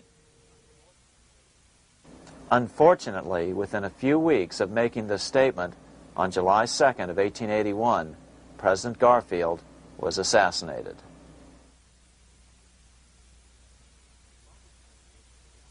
The money changers were gathering strength fast. They began a periodic fleecing of the flock, as they called it, by creating economic booms followed by further depressions so they could buy up thousands of homes and farms for pennies on the dollar. In 1891, the money changers prepared to take the American economy down again, and their methods and motives were laid out with shocking clarity in a memo sent out by the American Bankers Association, the ABA, an organization in which most bankers were members. Notice that this memo called for bankers to create a depression on a certain date 3 years in the future. According to the congressional record, here's how it read in part. On September 1st, 1894, we will not renew our loans under any consideration. On September 1st, we will demand our money. We will foreclose and become mortgagees in possession. We can take 2/3 of the farms west of the Mississippi and thousands of them east of the Mississippi as well at our price. Then the farmers will become tenants, as in England. These depressions could be controlled because America was on the gold money standard. Since gold is scarce, it's one of the easiest commodities to manipulate. People wanted silver money legalized again so they could escape the stranglehold the money changers had on gold money. People wanted silver money reinstated, reversing Mr. Said's Act of 1873, by then called the Crime of 73. By 1896, the issue of more silver money had become the central issue in the presidential campaign. William Jennings Bryan, a senator from Nebraska, ran for president as a Democrat on the free silver issue. At the Democratic National Convention in Chicago, he made an emotional speech which won him the nomination entitled Crown of Thorns and Cross of Gold. Though Bryan was only 36 years old at the time, this speech is widely regarded as the most famous oration ever made before a political convention. In the dramatic conclusion, Bryan said,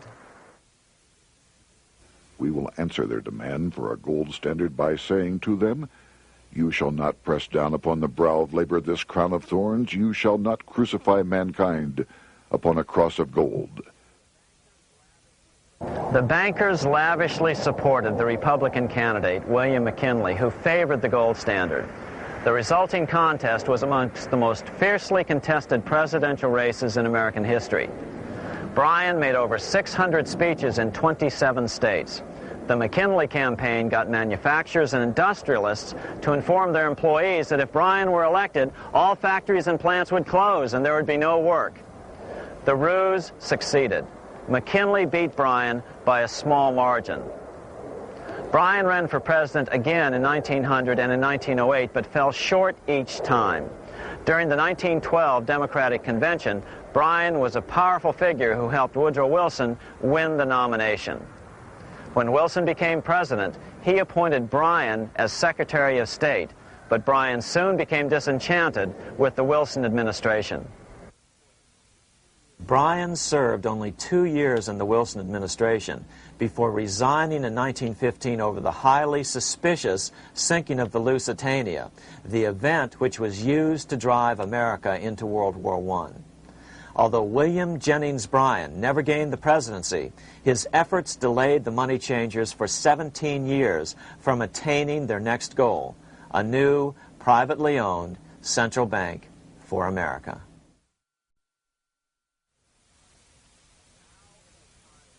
Now it was time for the money changers to get back to the business of a new private central bank for America. During the early 1900s, men like J.P. Morgan led the charge. One final panic would be necessary to focus the nation's attention on the supposed need for a central bank. The rationale was that only a central bank can prevent bank failures. Morgan was clearly the most powerful banker in America and a suspected agent for the Rothschilds. Morgan had helped finance John D. Rockefeller's Standard Oil empire.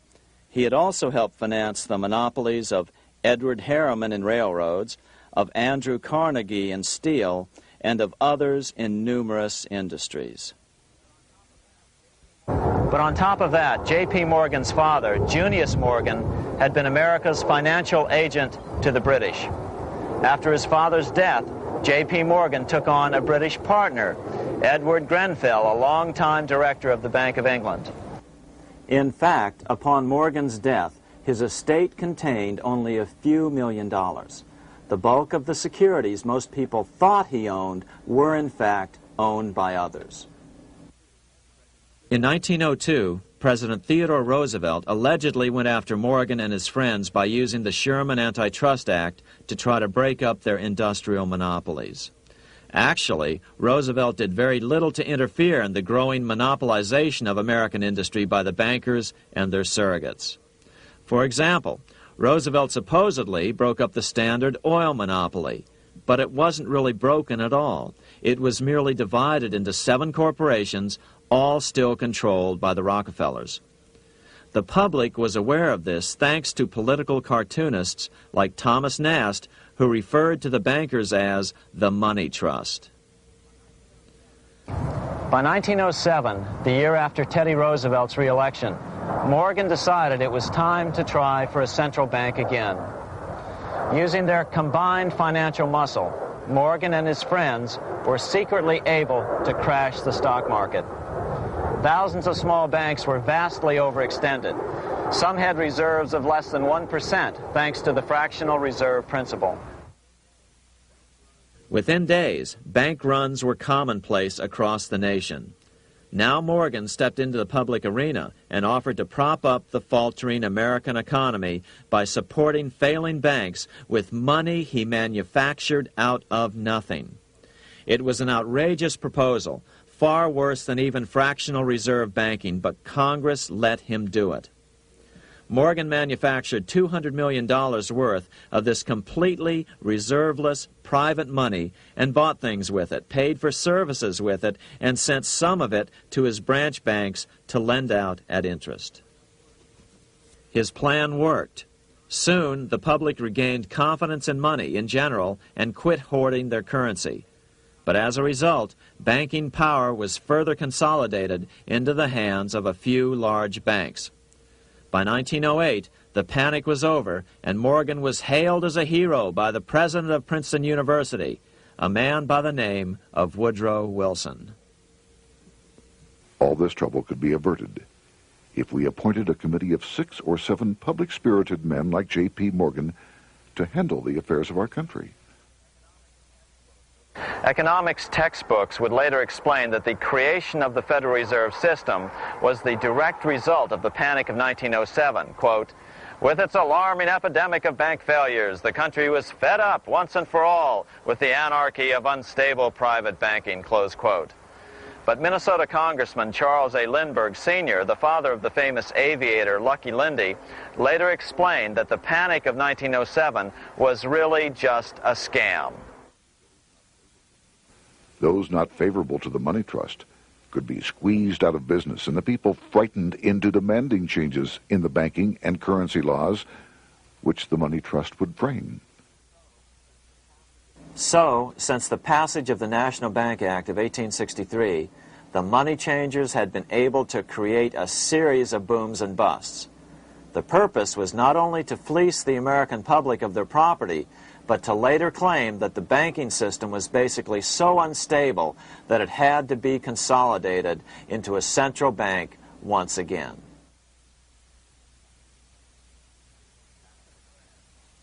After the crash, Teddy Roosevelt, in response to the panic of 1907, signed into law a bill creating something called the National Monetary Commission. The commission was to study the banking problem and make recommendations to Congress. Of course, the commission was packed with Morgan's friends and cronies. The chairman was a man named Senator Nelson Aldrich from Rhode Island. Aldrich represented the Newport, Rhode Island homes of America's richest banking families. His daughter married John D. Rockefeller, Jr., and together they had 5 sons: John, Nelson, who would become vice president in 1974, Lawrence, Winthrop, and David, the head of the Council on Foreign Relations and former chairman of Chase Manhattan Bank. As soon as the National Monetary Commission was set up, Senator Aldrich immediately embarked on a 2-year tour of Europe, where he consulted at length with the private central bankers in England, France, and Germany. The total cost of his trip alone to the taxpayers was $300,000, an astronomical sum in those days. Shortly after his return, on the evening of November 22, 1910, some of the wealthiest and most powerful men in America boarded Senator Aldrich's private rail car and in the strictest secrecy journeyed to this place, Jekyll Island, off the coast of Georgia. With the group came Paul Warburg. Warburg had been given a $500,000 per year salary to lobby for the passage of a privately owned central bank in America, by the investment firm Kuhn, Loeb and Company. Warburg's partner in this firm was a man named Jacob Schiff, the grandson of the man who shared the Green Shield house with the Rothschild family in Frankfurt. Schiff, as we'll find out later, was in the process of spending $20 million to finance the overthrow of the Tsar in Russia. These three European banking families, the Rothschilds, the Warburgs, and the Schiffs, were interconnected by marriage down through the years, just as their American banking counterparts, the Morgans, Rockefellers, and Aldriches were.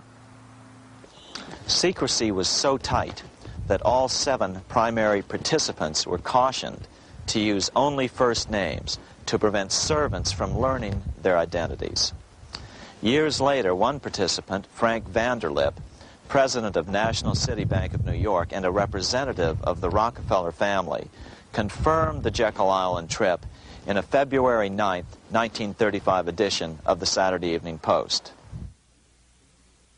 I was as secretive, indeed as furtive as any conspirator. Discovery, we knew, simply must not happen, or else all our time and effort would be wasted.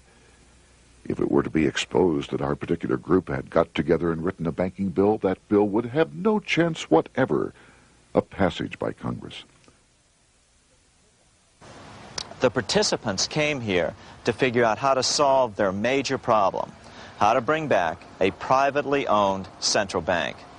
But there were other problems that needed to be addressed as well. First of all, the market share of the big national banks was shrinking fast. In the first 10 years of the century, the number of U.S. banks had more than doubled to over 20,000. By 1913, only 29% of all banks were national banks, and they held only 57% of all deposits. As Senator Aldrich later admitted in a magazine article, before passage of this act, the New York bankers could only dominate the reserves of New York. Now, we are able to dominate the bank reserves of the entire country. Therefore, something had to be done to bring these new banks under their control. As John D. Rockefeller put it, quote, "Competition is sin," close quote. Secondly, the nation's economy was so strong that corporations were starting to finance their expansions out of profits instead of taking out huge loans from large banks. In the first 10 years of the new century, 70% of corporate funding came from profits. In other words, American industry was becoming independent of the money changers, and that trend had to be stopped.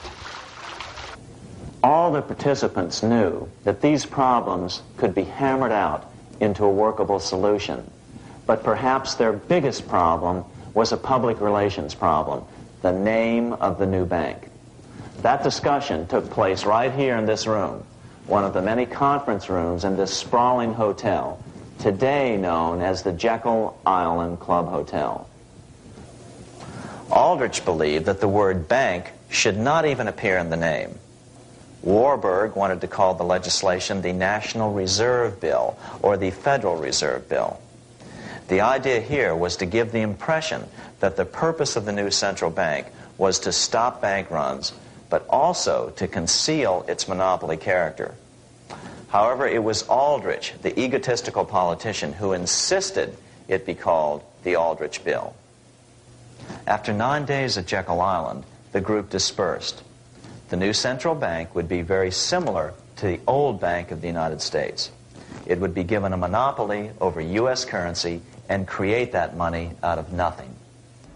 How does the Fed create money out of nothing? It's a 4-step process. But first, a word on bonds. Bonds are simply promises to pay, or government IOUs. People buy bonds to get a secure rate of interest. At the end of the term of the bond, the government repays the bond plus interest, and the bond is destroyed. There are about $3.6 trillion worth of these loans or bonds at present. Now here's the Fed money-making process. Step 1. The Federal Open Market Committee approves the purchase of U.S. bonds on the open market. Step 2. The bonds are purchased by the Fed from whoever is offering them for sale on the open market. Step 3, the Fed pays for the bonds with electronic credits to the seller's bank, which in turn credits the seller's bank account. The trick is that these credits are based on nothing. The Fed just creates them. Step 4, the banks use these deposits as reserves. They can loan out over 10 times the amount of their reserves to new borrowers, all at interest. In this way, a Fed purchase of, say, $1 million worth of bonds gets turned into over $10 million in bank accounts. The Fed, in effect, creates 10% of this totally new money, and the banks create the other 90%. To reduce the amount of money in the economy, the process is just reversed. The Fed sells bonds to the public, and the money flows out of the purchaser's local bank. Loans must be reduced by 10 times the amount of the sale. So, a Fed sale of $1 million in bonds results in $10 million less money in the economy. So how does this benefit the bankers whose representatives huddled at Jekyll Island? First, it totally misdirected banking reform efforts from proper solutions. Second, it prevented a proper debt-free system of government finance, like Lincoln's greenbacks, from making a comeback. The bond-based system of government finance forced on Lincoln after he created greenbacks was now cast in stone. Third, it delegated to the bankers the right to create 90% of our money supply based on only fractional reserves, which they then loan out at interest. Fourth, it centralized overall control of our nation's money supply in the hands of a few men. Fifth, it established a central bank with a high degree of independence from effective political control. Soon after its creation, the Fed's great contraction in the early 1930s would cause the Great Depression. This independence has been enhanced since then through additional laws. In order to fool the public into thinking the government retained control, the plan called for the Fed to be run by a board of governors appointed by the President and approved by the Senate. But all the bankers had to do was to be sure their men got appointed to the board of governors. That wasn't hard. Bankers have money, and money buys influence over politicians. Once the participants left Jekyll Island, the public relations blitz was on. The big New York banks put together an educational fund of $5 million to finance professors at respected universities to endorse the new bank. Woodrow Wilson at Princeton was one of the first to jump on the bandwagon. But the bankers' subterfuge didn't work. The Aldrich Bill was quickly identified as the bankers' bill, a bill to benefit only what became known as the money trust. As Congressman Lindbergh put it during the congressional debate, the Aldrich Plan is the Wall Street Plan. It means another panic, if necessary, to intimidate the people. Aldrich, paid by the government to represent the people, proposes a plan for the trusts instead. seeing they didn't have the votes to win in Congress, the Republican leadership never brought the Aldrich bill to a vote. The bankers quietly decided to move to track 2, the Democratic alternative. They began financing Woodrow Wilson as the Democratic nominee. As respected historian James Perloff put it, Wall Street financier Bernard Baruch was put in charge of Wilson's education. Baruch brought Wilson to the Democratic Party headquarters in New York in 1912, leading him like one would a poodle on a string. Wilson received an indoctrination course from the leaders convened there. So now the stage was set. The money changers were poised to install their privately owned central bank once again. The damage President Andrew Jackson had done 76 years earlier had been only partly repaired with the passage of the National Bank Act during the Civil War. Since then, the battle had raged on across the decades. The Jacksonians became the greenbackers, who became the hardcore supporters of William Jennings Bryan.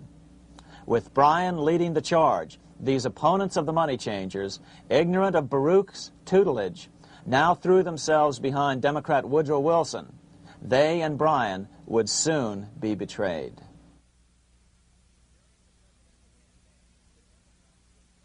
During the presidential campaign, the Democrats were careful to pretend to oppose the Aldrich bill. As Representative Lewis McFadden, himself a Democrat, as well as chairman of the House Banking and Currency Committee, explained it 20 years after the fact. The Aldrich bill was condemned in the platform. When Woodrow Wilson was nominated, the men who ruled the Democratic Party promised the people that if they were returned to power, there would be no central bank established here while they held the reins of government. 13 months later, that promise was broken, and the Wilson administration, under the tutelage of those sinister Wall Street figures who stood behind Colonel House, established here in our free country the worm-eaten, monarchical institution of the King's Bank, to control us from the top downward and to shackle us from the cradle to the grave. Once Wilson was elected, Morgan, Warburg, Baruch, and company advanced a new plan, which Warburg named the Federal Reserve System. The Democratic leadership hailed the new bill, called the Glass-Owen Bill, as something radically different from the Aldrich bill. But in fact, the bill was virtually identical in every important detail. In fact, so vehement were the Democratic denials of similarity that Paul Warburg, the father of both bills, had to step in to reassure his paid friends in Congress that the two bills were virtually identical. Brushing aside the external differences affecting the shells, we find the kernels of the two systems very closely resembling and related to one another. But that admission was for private consumption only. Publicly, the money trust trotted out Senator Aldrich and Frank Vanderlip, the president of Rockefeller's National City Bank of New York and one of the Jekyll Island Seven, to oppose the new Federal Reserve System. Years later, however, Vanderlip admitted in the Saturday Evening Post that the two measures were virtually identical. Although the Aldrich Federal Reserve Plan was defeated when it bore the name Aldrich, nevertheless, its essential points were all contained in the plan that finally was adopted. As Congress neared a vote, they called Ohio attorney Alfred Crozier to testify. Crozier noted the similarities between the Aldrich bill and the Glass-Owen bill. The bill grants just what Wall Street and the big banks for 25 years have been striving for: private instead of public control of currency. It, the Glass-Owen bill, does this as completely as the Aldrich bill. Both measures rob the government and the people of all effective control over the public's money, and vest in the banks exclusively the dangerous power to make money among the people scarce or plenty. During the debate on the measure, senators complained that the big banks were using their financial muscle to influence the outcome. "There are bankers in this country who are enemies of the public welfare," said one senator. What an understatement. Despite the charges of deceit and corruption, the bill was finally snuck through the Senate on December 22, 1913, after most senators had left town for the holidays, after having been assured by the leadership that nothing would be done until long after the Christmas recess. On the day the bill was passed, Congressman Lindbergh prophetically warned his countrymen that this act establishes the most gigantic trust on earth. When the president signs this bill, the invisible government by the monetary power will be legalized. The people may not know it immediately, but the day of reckoning is only a few years removed. The worst legislative crime of the ages is perpetrated by this banking bill. On top of all this, only weeks earlier, Congress had finally passed a bill legalizing income tax. Why was the income tax law important? Because bankers finally had in place a system which would run up a virtually unlimited federal debt. How would the interest on this debt be repaid? Never mind the principal. Remember, a privately owned central bank creates the principal out of nothing. The federal government was small then. Up to then, it had subsisted merely on tariffs and excise taxes. No, just as with the Bank of England, the interest payments had to be guaranteed by direct taxation of the people. the money changers knew that if they had to rely on contributions from the states, eventually the individual state legislatures would revolt and either refuse to pay the interest on their own money or at least bring political pressure to bear to keep the debt small. It is interesting to note that in 1895, the Supreme Court had found a similar income tax law to be unconstitutional. The Supreme Court even found a corporate income tax law unconstitutional in 1909. As a result, Senator Aldrich hustled a bill for a constitutional amendment allowing income tax through the Congress. The proposed 16th Amendment to the Constitution was then sent to the state legislatures for approval.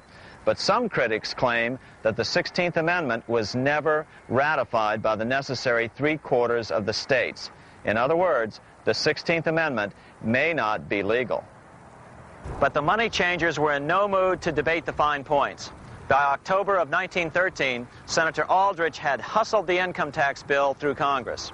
Without the power to tax the people directly and bypass the states, the Federal Reserve Bill would be far less useful to those who wanted to drive America deeply into their debt.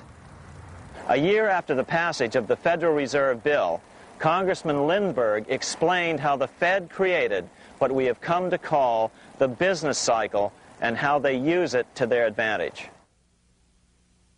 To cause high prices, all the Federal Reserve Board will do will be to lower the rediscount rate, producing an expansion of credit and a rising stock market. Then, when businessmen are adjusted to these conditions, it can check prosperity in mid-career by arbitrarily raising the rate of interest. It can cause the pendulum of a rising and falling market to swing gently back and forth by slight changes in the discount rate, or cause violent fluctuations by a greater rate variation. And in either case, it will possess inside information as to financial conditions and advanced knowledge of the coming change, either up or down. This is the strangest, most dangerous advantage ever placed in the hands of a special privileged class by any government that ever existed. The system is private, conducted for the sole purpose of obtaining the greatest possible profits from the use of other people's money. They know in advance when to create panics to their advantage. They also know when to stop panic. Inflation and deflation work equally well for them when they control finance. Congressman Lindbergh was correct on all points. What he didn't realize was that most European nations had already fallen prey to the central bankers decades or centuries earlier. But he also mentions the interesting fact that only 1 year later, the Fed had cornered the market in gold. This is how he put it, quote, "Already, the Federal Reserve banks have cornered the gold and gold certificates," close quote. But Congressman Lindbergh was not the only critic of the Fed. Congressman Lewis McFadden, the chairman of the House Banking and Currency Committee from 1920 to 1931, remarked that the Federal Reserve Act brought about a superstate controlled by international bankers and international industrialists acting together to enslave the world for their own pleasure. Notice how McFadden saw the international character of the stockholders of the Federal Reserve. Another chairman of the House Banking and Currency Committee in the 1960s, Wright Patman from Texas, put it this way. In the United States today, we have in effect two governments. We have the duly constituted government, then we have an independent, uncontrolled, and uncoordinated government in the Federal Reserve System, operating the money powers which are reserved to Congress by the Constitution. Even the inventor of the electric light, Thomas Edison, joined the fray in criticizing the system of the Federal Reserve. If our nation can issue a dollar bond, it can issue a dollar bill. The element that makes the bond good makes the bill good also.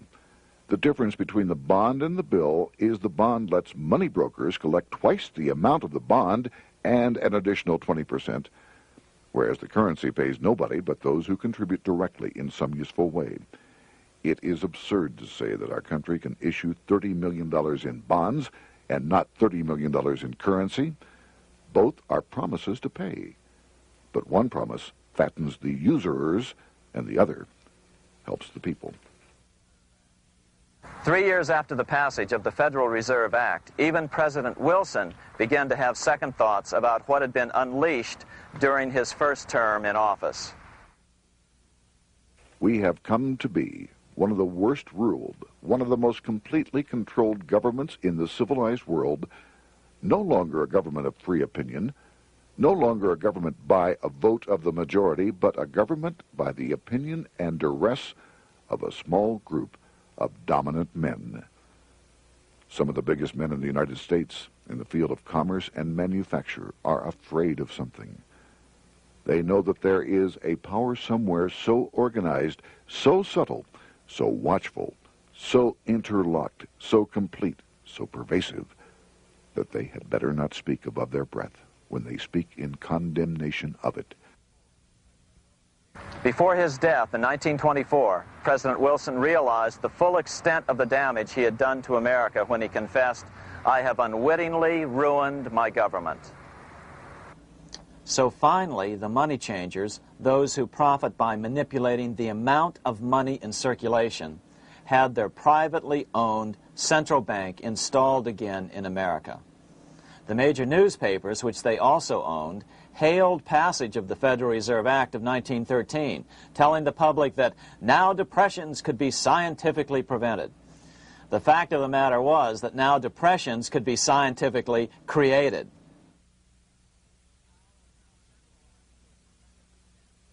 Power was now centralized to a tremendous extent. Now it was time for a war, a really big war. In fact, the First World War. Of course, to the central bankers, the political issues of war don't matter nearly as much as the profit potential, and nothing creates debts like warfare. England was the best example at that time. During the 119-year period between the founding of the Bank of England and Napoleon's defeat at Waterloo, England had been at war for 56 years, and much of the remaining time she'd been preparing for war. In World War I, the German Rothschilds loaned money to the Germans, the British Rothschilds loaned money to the British, and the French Rothschilds loaned money to the French. In America, J.P. Morgan was the sales agent for war materials to both the British and the French. In fact, 6 months into the war, Morgan became the largest consumer on earth, spending $10 million a day.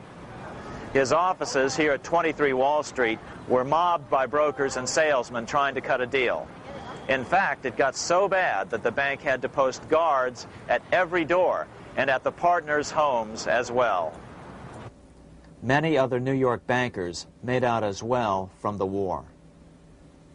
President Wilson appointed Bernard Baruch to head the War Industries Board. According to historian James Perloff, both Baruch and the Rockefellers profited by some $200 million during the war. But profits were not the only motive. There was also revenge. The money changers never forgave the czars for their support of Lincoln during the Civil War. Also, Russia was the last major European nation to refuse to give in to the privately owned central bank scheme. 3 years after World War I broke out, the Russian Revolution toppled the Tsar and installed the scourge of communism. Jacob Schiff of Kuhn Loeb and Company bragged from his deathbed that he had spent $20 million towards the defeat of the Tsar. Money was funneled from England to support the revolution as well. Why would some of the richest men in the world financially back communism, the system that was openly vowing to destroy the so-called capitalism that made them wealthy? Researcher Gary Allen explained it this way. If one understands that socialism is not a share the wealth program, but is, in reality, a method to consolidate and control the wealth, then the seeming paradox of super-rich men promoting socialism becomes no paradox at all. Instead, it becomes logical, even the perfect tool of power-seeking megalomaniacs. Communism, or more accurately socialism, is not a movement of the downtrodden masses, but of the economic elite. As W. Cleon Skousen put it in his 1970 book, The Naked Capitalist, power from any source tends to create an appetite for additional power. It was almost inevitable that the super-rich would one day aspire to control not only their own wealth, but the wealth of the whole world. To achieve this, they were perfectly willing to feed the ambitions of the power-hungry political conspirators who were committed to the overthrow of all existing governments and the establishments of a central worldwide dictatorship. but what if these revolutionaries get out of control and try to seize power from the super-rich? After all, it was Mao Zedong who in 1938 stated his position concerning power. Political power grows out of the barrel of a gun. The Wall Street, London axis elected to take the risk. The master planners attempted to control revolutionary communist groups by feeding them vast quantities of money when they obeyed and contracting their money supply or even financing their opposition if they got out of control. Lenin began to understand that although he was the absolute dictator of the new Soviet Union, he was not pulling the financial strings. Someone else was silently in control. The state does not function as we desired. The car does not obey. A man is at the wheel and seems to lead it, but the car does not drive in the desired direction. It moves as another force wishes. Who is behind it? Representative Louis T. McFadden, the chairman of the House Banking and Currency Committee throughout the 1920s and into the Great Depression years of the 1930s, explained it this way. The course of Russian history has indeed been greatly affected by the operations of international bankers. The Soviet government has been given United States Treasury funds by the Federal Reserve Board, acting through the Chase Bank. England has drawn money from us through the Federal Reserve banks and has relent it at high rates of interest to the Soviet government. The Dnipro Dam was built with funds unlawfully taken from the United States Treasury by the corrupt and dishonest Federal Reserve Board and the Federal Reserve banks. In other words, the Fed and the Bank of England, at the behest of the international bankers who controlled them, were creating a monster, one which would fuel 7 decades of unprecedented communist revolution, warfare, and most importantly, debt.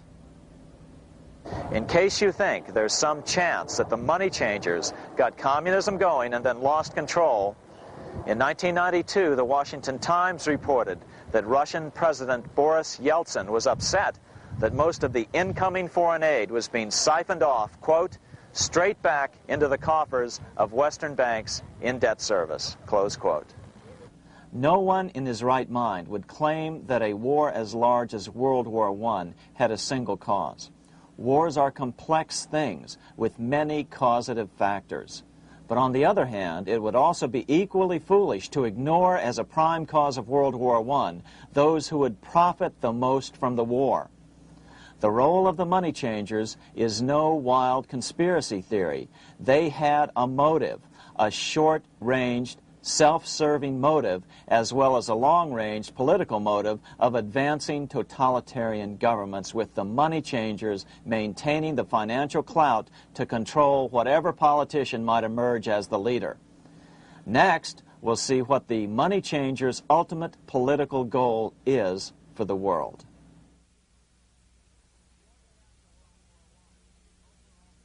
Shortly after World War I, the overall political agenda of the money changers began to be clear. Now that they controlled national economies individually, the next step was the ultimate form of consolidation, world government. The new world government proposal was given top priority at the Paris Peace Conference after World War I. It was called the League of Nations, but much to the surprise of Paul Warburg and Bernard Baruch, who attended the peace conference with President Wilson, the world was not yet ready to dissolve national boundaries. Nationalism still beats strong in the human breast. For example, Lord Curzon, the British Foreign Secretary, called the League of Nations a good joke, even though it was the stated policy of the British government to support it. To the humiliation of President Wilson, the U.S. Congress wouldn't ratify the League either. Despite the fact that it had been ratified by many other nations, without money flowing from the U.S. Treasury, the League died. After World War I, the American public had grown tired of the internationalist policies of Democrat Woodrow Wilson.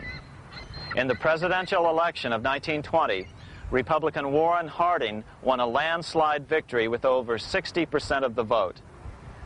Harding was an ardent foe of both Bolshevism and the League of Nations. His election, which opened a 12-year run of Republican presidents in the White House, led to an unprecedented era of prosperity known as the Roaring Twenties. Despite the fact that the war had brought America a debt 10 times larger than its Civil War debt, still the American economy surged. Gold had poured into the country during the war, and it continued to do so afterwards.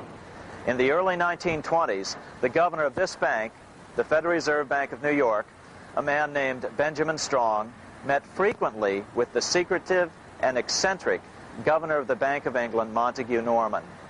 Norman was determined to replace the gold England had lost to the U.S. during World War I and return the Bank of England to its former position of dominance in world finance.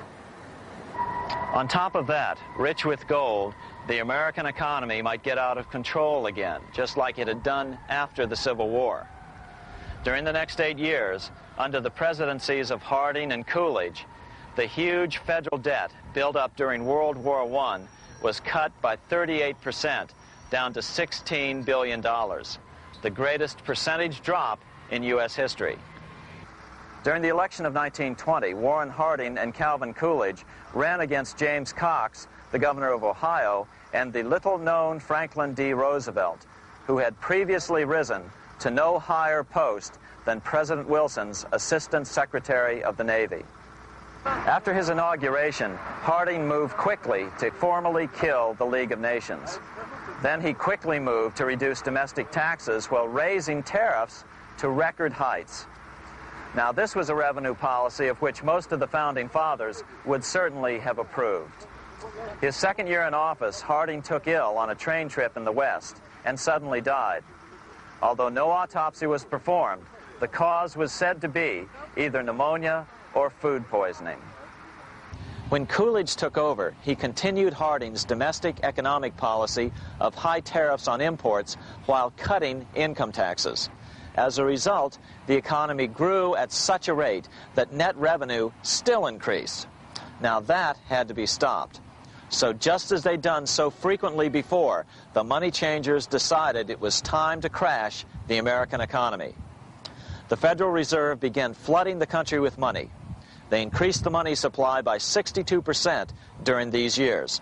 Money was plentiful. This is why it was known as the Roaring Twenties. Before his death in 1919, former President Teddy Roosevelt warned the American people what was going on. As reported in the March 27, 1922 edition of the New York Times, Roosevelt said, "These international bankers and Rockefeller Standard Oil interests control the majority of newspapers and the columns of these papers to club into submission or drive out of public office officials who refuse to do the bidding of the powerful, corrupt cliques which compose the invisible government." Just one day before, in the New York Times, the mayor of New York, John Hylan, quoted Roosevelt and blasted those he saw as taking control of America, its political machinery, and its press. The warning of Theodore Roosevelt has much timeliness today, for the real menace of our republic is this invisible government which, like a giant octopus, sprawls its slimy length over city, state, and nation.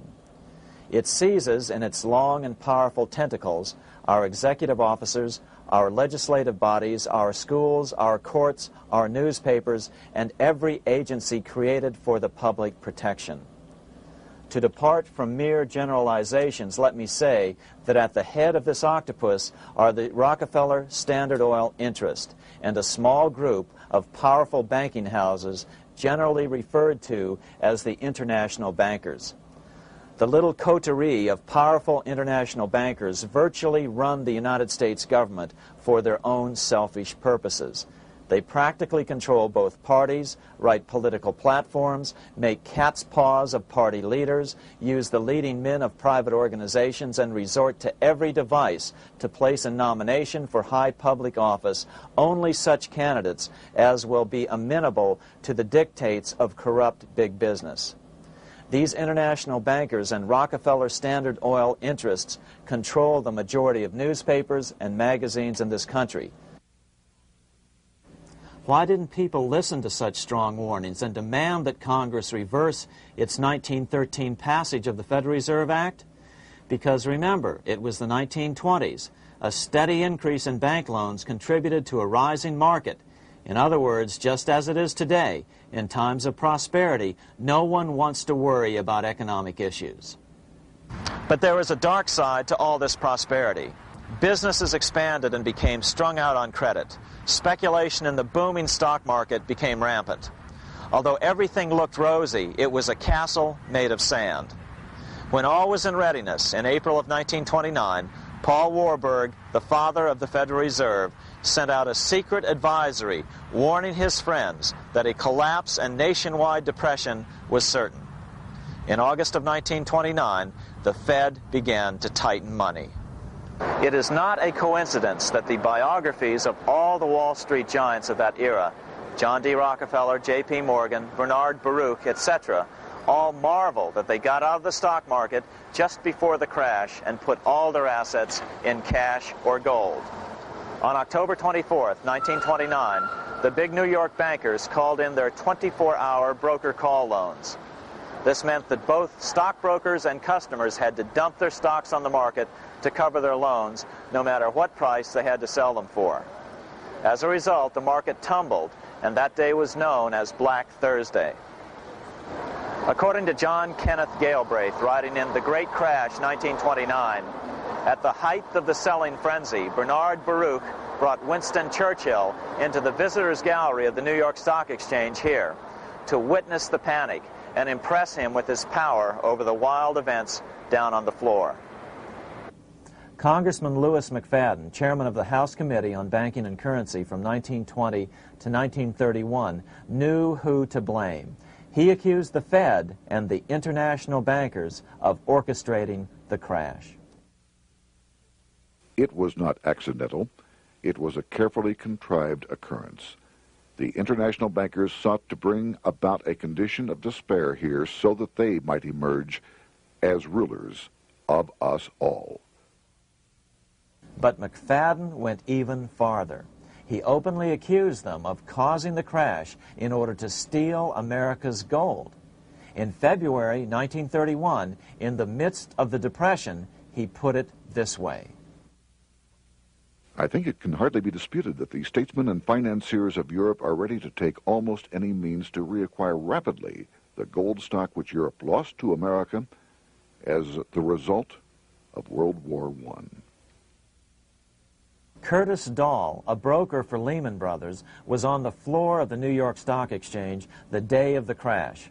In his 1970 book, FDR, My Exploited Father-in-Law, he explained that the crash was triggered by the planned sudden shortage of call money in the New York money market. Actually, it was the calculated shearing of the public by the world money powers triggered by the planned sudden shortage of call money in the New York money market. Within a few weeks, $3 billion of wealth simply seemed to vanish. Within a year, $40 billion had been lost. But did it really disappear? Or was it simply consolidated in fewer hands? And what did the Federal Reserve do? Instead of moving to help the economy out by quickly lowering interest rates to stimulate the economy, the Fed continued to brutally contract the money supply further, deepening the Depression. Between 1929 and 1933, the Fed reduced the money supply by an additional 33%. Although most Americans have never heard that the Fed was the cause of the Depression, this is well known among top economists. Milton Friedman, the Nobel Prize-winning economist now of Stanford University, said the same thing in a National Public Radio interview in January of 1996. The Federal Reserve definitely caused the Great Depression by contracting the amount of currency in circulation by 1/3 from 1929 to 1933. But the money lost by most Americans during the Depression didn't just vanish. It was just redistributed into the hands of those who had gotten out just before the crash and had purchased gold, which is always a safe place to put your money just before a depression. But America's money also went overseas.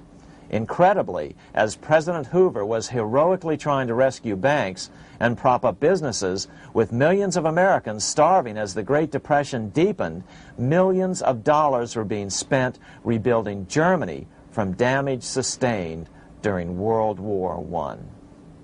8 years before Hitler would invade Poland, Representative Louis McFadden, chairman of the House Banking and Currency Committee, warned Congress that Americans were paying for Hitler's rise to power.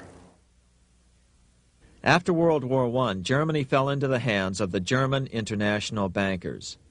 Those bankers bought her, and they now own her lock, stock, and barrel.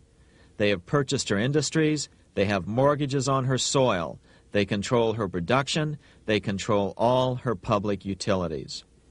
The international German bankers have subsidized the present government of Germany, and they have also supplied every dollar of the money Adolf Hitler has used in his lavish campaign to build up a threat to the government of Brüning. When Brüning fails to obey the orders of the German international bankers, Hitler is brought forth to scare the Germans into submission. Through the Federal Reserve Board, over $30 billion of American money has been pumped into Germany. You have all heard of the spending that's taken place in Germany. Modernistic dwellings, her great planetariums, her gymnasiums, her swimming pools, her fine public highways, her perfect factories. All this was done on our money. All this was given to Germany through the Federal Reserve Board. The Federal Reserve Board has pumped so many billions of dollars into Germany that they dare not name the total. Franklin D. Roosevelt was swept into office during the 1932 presidential election. Once Roosevelt was in office, however, sweeping emergency banking measures were immediately announced, which did nothing but increase the Fed's power over the money supply. Then, and only then, did the Fed finally begin to loosen the purse strings and feed new money out to the starving American people. At first, Roosevelt railed against the money changers as being the cause of the Depression. Believe it or not, this is what he said on March 4th, 1933, in his inaugural address. Practices of the unscrupulous money changers stand indicted in the court of public opinion, rejected by the hearts and minds of men. The money changers have fled from their high seats in the temple of our civilization. But 2 days later, Roosevelt declared a bank holiday and closed all banks. Later that year, Roosevelt outlawed private ownership of all gold bullion and all gold coins with the exception of rare coins. Most of the gold in the hands of the average American was in the form of gold coins. The new decree was, in effect, a confiscation. Those who didn't comply risk as much as 10 years in prison and a $10,000 fine, the equivalent of $100,000 today. Out in small-town America, some people didn't trust Roosevelt's order. Many were torn between keeping their hard-earned wealth or obeying the government. Those who did turn in their gold were paid the official price for it, $20.66 per ounce. So unpopular was the confiscation order that no one anywhere in government would take credit for authoring it. No congressman claimed it. At the signing ceremony, President Roosevelt made it clear to all present that he was not the author of it and publicly stated that he had not ever read it. Even his Secretary of the Treasury said he'd never read it either, saying it was, quote, what the experts wanted. Roosevelt convinced the public to give up their gold by saying that pooling the nation's resources was necessary to get America out of the Depression.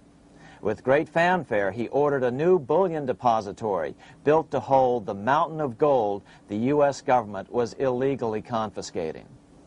By 1936, the U.S. bullion depository at Fort Knox was completed, and in January 1937, the gold began to flow into it. The rip-off of the ages was about to proceed. In 1935, once the gold had all been turned in, the official price of gold was suddenly raised to $35 per ounce. But the catch was, only foreigners could sell their gold at the new higher price. The money changers who had heeded Warburg's note and gotten out of the stock market just before the crash and bought gold at $20.66 per ounce, then shipped it to London, could now bring it back and sell it back to the government, nearly doubling their money while the average American starved. The Fort Knox Bullion Depository sits here in the middle of the Fort Knox Military Reservation, 30 miles southwest of Louisville, Kentucky. This was as close as we were permitted to get to the depository despite years of letters from members of Congress to allow our film crew inside. The 4-acre grounds immediately surrounding the building are guarded by an electrified steel fence, an open moat, and 4 machine-gun-armed guard pillboxes at the structure's corners. When the gold began arriving on January 13, 1937, there was unprecedented security. Thousands of official guests watched the arrival of a 9-car train from Philadelphia, guarded by armed soldiers, postal inspectors, Secret Servicemen, and guards from the U.S. Mint. It was all great theater. America's gold supply from across the land had been pooled, supposedly for the public benefit, and then safely tucked into Fort Knox. But all that security would soon be breached by the government itself. Now the stage was set for a really big war, one which would pile up debt far beyond that of World War I. For example, in 1944 alone, the U.S. national income was only $183 billion, yet $103 billion was spent on the war. This was 30 times the spending rate during World War I. In fact, the American taxpayer picked up 55% of the total Allied cost of the war. But equally important, virtually every nation involved in World War II greatly multiplied their debt. In the U.S., for example, federal debt went from $43 billion in 1940 up to $257 billion in 1950, an increase of 598%. Between 1940 and 1950, Japanese debt swelled 1,348%. French debt grew 583%, and Canadian debt soared 417%. After the war, the world was now divided into 2 economic camps: communist command economies on the one hand versus monopoly capitalists on the other, set to fight it out in one perpetual and highly profitable arms race. It was finally time for the central bankers to embark in earnest on their 3-step plan to centralize the economic systems of the entire world and finally bring about their global government or New World Order. The phases of this plan were: Step 1, central bank domination of national economies worldwide. Step 2, centralize regional economies through organizations such as the European Monetary Union and regional trade unions such as NAFTA. Step 3, centralize the world economy through a world central bank, a world money, and ending national independence through abolition of all tariffs by treaties like GATT. Step 1 was completed long ago. Steps 2 and 3 are far advanced, nearing completion. What about gold? Among central banks, the largest holder of gold is now the IMF. It and central banks now control 2/3 of the world's gold supply, giving them the ability to manipulate the gold market. Remember the money changer's golden rule: he who has the gold makes the rules. But before we get into solutions to our problem, let's take a look at what happened to all that gold in Fort Knox. Because if we don't understand that the gold has been stolen, will allow ourselves to be stampeded into the wrong solution, a gold-backed currency. Most Americans still believe that the gold is still here at Fort Knox. At the end of World War II, Fort Knox contained over 700 million ounces of gold, an incredible 70% of all the gold in the world. How much remains? No one knows. Despite the fact that federal law requires an annual physical audit of Fort Knox gold, the Treasury has consistently refused to conduct one. The truth is that a reliable audit of whatever remains here has not been conducted since President Eisenhower ordered one in 1953. Where did America's gold in Fort Knox go? Over the years, it was sold off to European money changers at the $35 per ounce price. Remember, this was during a time when it was illegal for Americans to buy any of their own gold from Fort Knox. In fact, there was a very infamous case where the Firestone family set up a string of dummy corporations to purchase Fort Knox gold and keep it in Switzerland, never hitting U.S. shores. They were eventually caught, however, and successfully prosecuted. Finally, by 1971, all the pure gold had been secretly removed from Fort Knox, drained back to London. Once the gold was gone from Fort Knox, President Nixon closed the gold window by repealing Roosevelt's Gold Reserve Act of 1934, finally making it legal once again for Americans to buy gold. Naturally, gold prices immediately began to soar. 9 years later, gold sold for $880 per ounce, 25 times what the gold in Fort Knox was sold for. One would think that eventually someone in the government would get wind of what was happening and blow the whistle. The largest fortune in the history of the world stolen. Shades of the old James Bond film, Goldfinger. Well, as a matter of fact, Ian Fleming, the author of the James Bond series, was head of the British counterintelligence service, MI5. Some believe in the intelligence community that he wrote much of his fiction as a warning, as many authors of fiction do. If the removal of all the good delivery gold from Fort Knox can be viewed as a deliberate raid on the U.S. Treasury, then such an operation might well have been years in the making, namely 40 years. Certainly enough time for Fleming to get wind of it and try to prevent it. So just how did the story of the Fort Knox gold robbery get out? It all started with an article in a New York periodical in 1974. The article charged that the Rockefeller family was manipulating the Federal Reserve to sell off Fort Knox gold at bargain basement prices to anonymous European speculators. 3 days later, the anonymous source of the story, Louise Auchincloss Boyer, mysteriously fell to her death from the window of her 10th floor apartment in New York. How would Mrs. Boyer have known of the Rockefeller connection to the Fort Knox gold heist? She was the longtime secretary of Nelson Rockefeller. For the next 14 years, this man, Ed Durrell, a wealthy Ohio industrialist, devoted himself to a quest for the truth concerning the Fort Knox gold. He wrote thousands of letters to over 1,000 government and banking officials, trying to find out how much gold was really left and where the rest of it had gone. Edith Roosevelt, the granddaughter of President Teddy Roosevelt, questioned the actions of the government in a March 1975 edition of the New Hampshire Sunday News. Allegations of missing gold from our Fort Knox vaults are being widely discussed in European financial circles. But what is puzzling is that the administration is not hastening to demonstrate conclusively that there is no cause for concern over our gold treasure, if indeed it is in a position to do so. Unfortunately, Ed Durrell never did accomplish his primary goal, a full audit of the gold reserves in Fort Knox. It's incredible that the world's greatest treasure has had little accounting or auditing. This gold belonged to the American people, not the Federal Reserve and their foreign owners. One thing is certain, the government could blow all of this speculation away in a few days with a well-publicized audit under the searing lights of media cameras. It has chosen not to do so. One must conclude that they are afraid of the truth such an audit would reveal. What is the government so afraid of? Here's the answer.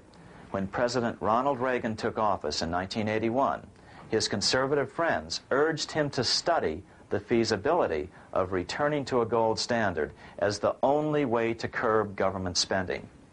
It sounded like a reasonable alternative, so President Reagan appointed a group of men called the Gold Commission to study the situation and report back to Congress.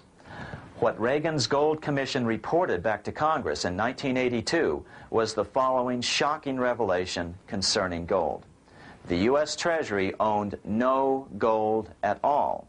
All the gold that was left in Fort Knox was now owned by the Federal Reserve, a group of private bankers, as collateral against the national debt. The truth of the matter is that never before has so much money been stolen from the hands of the general public and put into the hands of a small group of private investors, the money changers.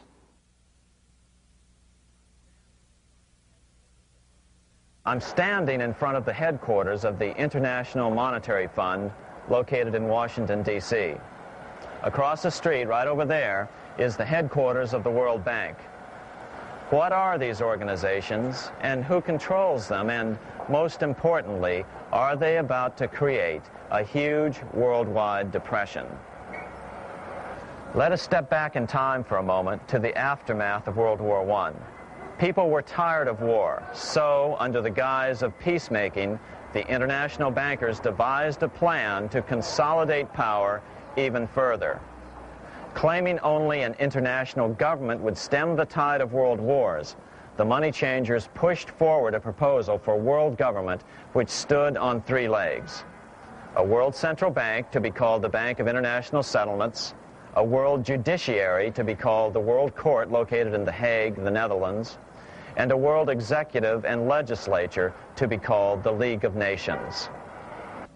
As President Clinton's mentor, Georgetown historian Carroll Quigley wrote in his 1966 book, Tragedy and Hope, the powers of financial capitalism had a far-reaching plan, nothing less than to create a world system of financial control in private hands, able to dominate the political system of each country and the economy of the world as a whole. This system was to be controlled in a feudalistic fashion by the central banks of the world, acting in concert by secret agreements arrived at in frequent meetings and conferences.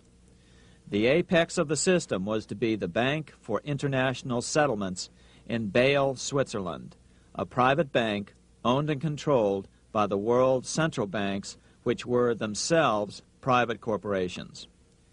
Each central bank sought to dominate its government by its ability to control treasury loans, to manipulate foreign exchanges, to influence the level of economic activity in the country, and to influence cooperative politicians by subsequent economic rewards in the business world. Despite intense pressure from the international bankers and the press, a handful of U.S. senators, led by Senator Henry Cabot Lodge, kept the U.S. out of these schemes.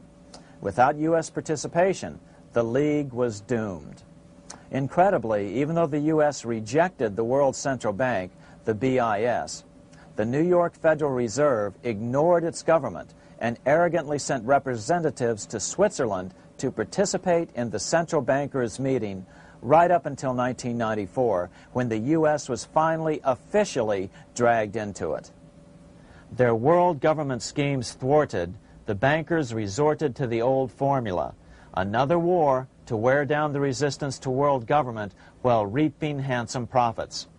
To this end, Wall Street helped resurrect Germany through the Thyssen banks, which were affiliated with the Harriman interest in New York, just as the Chase Bank had assisted in the financing of the Bolshevik Revolution in Russia during World War I. Chase Bank was controlled by the Rockefeller family.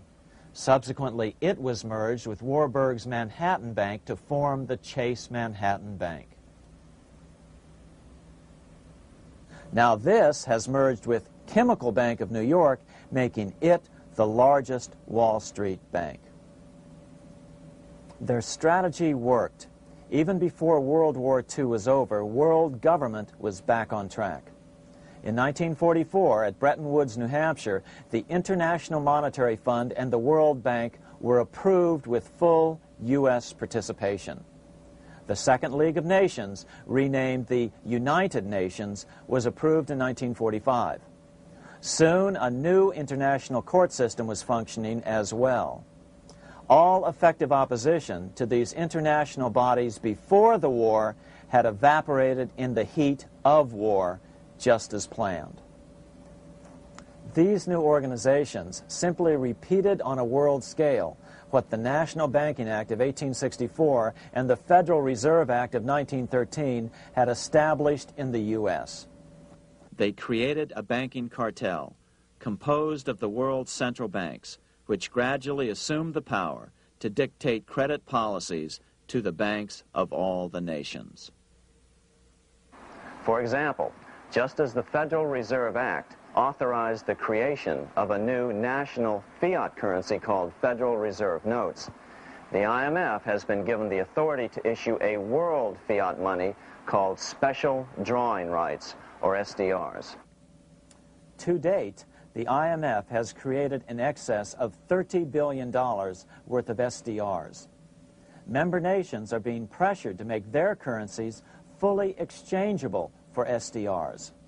In 1968, Congress approved laws authorizing the Fed to accept SDRs as reserves in the U.S. and to issue Federal Reserve notes in exchange for SDRs. What does that mean? It means that in the U.S., SDRs are already a part of our lawful money. And what about gold? SDRs are already partially backed by gold. And with 2/3 of world gold now in the hands of central banks, the money changers can go about structuring the world's economic future in whichever way they deem most profitable. Keep in mind, just as the Fed is controlled by its Board of Governors, the IMF is controlled by its Board of Governors, which are either the heads of the different central banks or the heads of the various national treasury departments dominated by their central banks. Voting power in the IMF gives the U.S. and the U.K., that is to say the Fed and the Bank of England, effective control. Just as the Fed controls the amount of money in the U.S., the BIS, IMF, and World Bank control the money supply for the world. So we see the repetition of the old goldsmith's fraud replicated on the national scale with central banks like the Fed and on the international scale by the three arms of the world central bank. Is this organization of the BIS, the IMF, and the World Bank, which we refer to collectively as the World Central Bank, presently expanding and contracting world credit? Yes. Regulations put into effect in 1988 by the BIS required the world's bankers to raise their capital and reserves to 8% of liabilities by 1992. Increased capital requirements put an upper limit to the fractional reserve lending, similar to the way cash reserve requirements do. What has this seemingly insignificant regulation made in a Swiss city 8 years ago meant to the world? It means our banks cannot loan more and more money to buy more and more time before the next depression, as a maximum loan ratio is now set. It means those nations with the lowest bank reserves in their systems have already felt the terrible effects of this credit contraction as their banks scrambled to raise money to increase their reserves to 8%. To raise the money, they had to sell stocks, which depressed their stock markets and began the depression first in their countries. Japan, which in 1988 had among the lowest capital and reserve requirements and thus was the most affected by the regulation, has experienced a financial crash which began almost immediately in 1989, which has wiped out a staggering 50% of the value of its stock market since 1990 and 60% of the value of its commercial real estate. The Bank of Japan has lowered its interest rates to 0.5%, practically giving away money to resurrect the economy, but still the depression worsens. Due to the $20 billion U.S. bailout of Mexico, the financial collapse in that nation is already known here. Yet despite the bailout, the economy continues to be a disaster. One huge debt after another is rolled over as new loans are being made simply to enable Mexico to pay the interest on the old loans. In the south of Mexico, the poor have been in open revolt as every spare peso is being siphoned out of the country to make interest payments. It is important to note that a radical transfer of power is taking place as nations become subservient to a supranational world central bank controlled by a handful of the world's richest bankers. As the IMF creates more and more SDRs by the stroke of a pen on IMF ledgers, more and more nations borrow them to pay interest on their mounting debts and gradually fall under the control of the faceless bureaucrats of the World Central Bank. As the worldwide depression worsens and spreads, this will give the World Central Bank the power of economic life and death over these nations. It will decide which nations will be permitted to receive further loans and which nations will starve. Despite all the rhetoric about development and the alleviation of poverty, the result is a steady transfer of wealth from the debtor nations to the money changers' central banks which control the IMF and the World Bank. For example, in 1992, the Third World debtor nations, which borrowed from the World Bank, paid $198 million more to the central banks of the developed nations for World Bank-funded purposes than they received from the World Bank. All this increases their permanent debt in exchange for temporary relief of poverty caused by prior borrowings. Already, these repayments exceed the amount of the new loans. By 1992, Africa's external debt had reached $290 billion, 2.5 times greater than in 1980, resulting in skyrocketing infant mortality rates and unemployment, deterioration of schools, housing, and the general health of the people. The entire world faces the immeasurable suffering already destroying the Third World and now Japan, all for the benefit of the money changers. As one prominent Brazilian politician put it, "The Third World War has already started. It is a silent war, not for that reason any less sinister. The war is tearing down Brazil, Latin America, and practically all the Third World. Instead of soldiers dying, there are children. It is a war over the Third World debt, one which has as its main weapon interest, a weapon more deadly than the atom bomb, more shattering than a laser beam."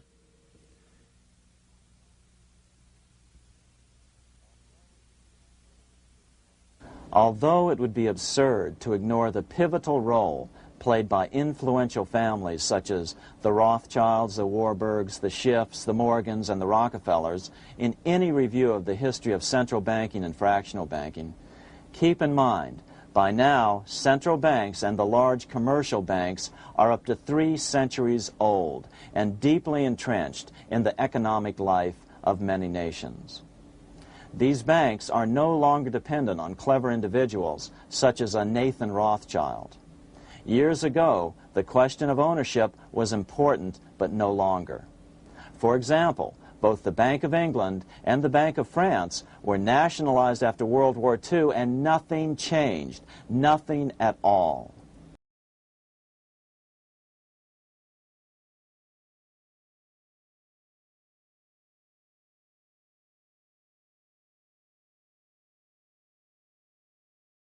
They endure and continue to grow, now protected by numerous laws, paid politicians, and mortgaged media, untouched by the changing of generations. 3 centuries have given them an aura of respectability. The old school tie is now worn by the 6th generation son, who's been raised in a system that he may never question as he is named to serve on the governing boards of countless philanthropic organizations. To focus attention today on individuals or families, or to attempt to sort out the current holders of power serves little useful purpose and would be a distraction from the cure. The problem is far bigger than that. It is the corrupt banking system that was and is being used to consolidate vast wealth into fewer and fewer hands that is our current economic problem. Change the names of the main players now, and the problem will neither go away nor even miss a beat. Likewise, among the hordes of bureaucrats working in the World Bank, central banks, and international banks, only a tiny fraction have any idea of what's really going on. No doubt they'd be horrified to learn that their work is contributing to the terrible impoverishment and gradual enslavement of mankind to a few incredibly rich plutocrats. So really, there's no use in emphasizing the role of individuals anymore. And the problem even transcends the normal spectrum of political right and left. Both communism and socialism, as well as monopoly capitalism, have been used by the money changers. Today, they profit from either side of the new political spectrum. The big government, welfare state on the so-called left wing versus the neoconservative, laissez-faire capitalists who want big government totally out of their lives on the right wing. Either way, the bankers win. Monetary reform is the most important political issue facing this nation. That clarified, let's proceed to the conclusions in the spirit Lincoln declared, with malice towards none, with charity towards all. At the start of this video, we ask a number of troubling questions. Let's be sure we've answered them. What's going on in America today? Why are we over our heads in debt? Why can't the politicians bring debt under control? Why are we over our heads in debt? Because we're laboring under a debt money system that is designed and controlled by private bankers. Now, some will argue that the Federal Reserve System is a quasi-governmental agency. But the President appoints only 2 of the 7 members of the Federal Reserve Board of Governors every 4 years. And he appoints them to 14-year terms, far longer than his own. The Senate does confirm those appointments, but the whole truth is that the President wouldn't dare appoint anyone to that board of whom Wall Street does not approve. Of course, this does not preclude the possibility that some honorable men may be appointed to the Board of Governors. But the fact is that the Fed is specifically designed to operate independently of our government, as are nearly all other central banks. Some argue that the Fed promotes monetary stability. We saw the current head of the Bank of England, Eddie George, claim that this was the most important role of a central bank. In fact, the Fed's record of stabilizing the economy shows it to be a miserable failure in this regard. Within the first 25 years of its existence, the Fed caused 3 major economic downturns, including the Great Depression, and for the last 30 years has shepherded the American economy into a period of unprecedented inflation. Again, this is not some wild conspiracy theory. It's a well-known fact among top economists. As Nobel Prize-winning economist Milton Friedman put it, the stock of money, prices, and output was decidedly more unstable after the establishment of the Federal Reserve System than before. The most dramatic period of instability in output was, of course, the period between the 2 wars, which includes the severe monetary contractions of 1920-21, 1929-33, and 1937-38. No other 20-year period in American history contains as many as 3 such severe contractions. This evidence persuades me that at least a third of the price rise during and just after World War I is attributable to the establishment of the Federal Reserve System, and that the severity of each of the major contractions, 1920-21, 1929-33, and 1937-38, is directly attributable to acts of commission and omission by the reserve authorities. Any system which gives so much power and so much discretion to a few men so that mistakes, excusable or not, can have such far-reaching effects is a bad system. It is a bad system to believers in freedom just because it gives a few men such power without any effective check by the body politic. This is the key political argument against an independent central bank. To paraphrase Clemenceau, money is much too serious a matter to be left to the central bankers. We must learn from our history before it is too late. Why can't politicians control the federal debt? Because all our money is created out of debt. Again, it's a debt money system. Our money is created initially by the purchase of U.S. bonds. The public buys bonds like savings bonds, the banks buy bonds, foreigners buy bonds, and when the Fed wants to create more money in the system, it buys bonds, but pays for them with a simple bookkeeping entry which it creates out of nothing. Then this new money created by the Fed is multiplied by a factor of 10 by the banks thanks to the fractional reserve principle. So although the banks don't create currency, they do create checkbook money or deposits by making new loans. They even invest some of this created money. In fact, over $1 trillion of this privately created money has been used to purchase U.S. bonds on the open market, which provides the banks with roughly $50 billion in interest, risk-free, each year, less the interest they pay to some depositors. In this way, through fractional reserve lending, banks create over 90% of the money and therefore cause over 90% of our inflation. What can we do about all this? Fortunately, there's a way to fix the problem fairly easily, speedily, and without any serious financial problems. We can get our country totally out of debt in 1 to 2 years by simply paying off these U.S. bonds with debt-free U.S. notes, just like Lincoln issued. Of course, that by itself would create tremendous inflation, since our currency is presently multiplied by the fractional reserve banking system. But here's the ingenious solution, advanced in part by Milton Friedman, to keep the money supply stable and avoid inflation and deflation while the debt is retired. As the Treasury buys up its bonds on the open market with U.S. notes, the reserve requirements of your hometown local bank will be proportionally raised, so the amount of money in circulation remains constant.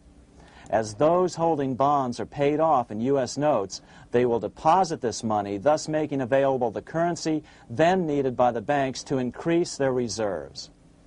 Once all the U.S. bonds are replaced with U.S. notes, banks will be at 100% reserve banking instead of the fractional reserve system currently in use. From this point on, the former Fed buildings will only be needed as a central clearinghouse for checks and as vaults for U.S. notes. The Federal Reserve Act will no longer be necessary and could be repealed. Monetary power can be transferred back to the Treasury Department. There would be no further creation or contraction of money by banks. By doing it this way, our national debt can be paid off in a single year or so, and the Fed and fractional reserve banking abolished without national bankruptcy, financial collapse, inflation or deflation, or any significant change in the way the average American goes about his business. To the average person, the primary difference would be that for the first time since the Federal Reserve Act was passed in 1913, taxes would begin to go down.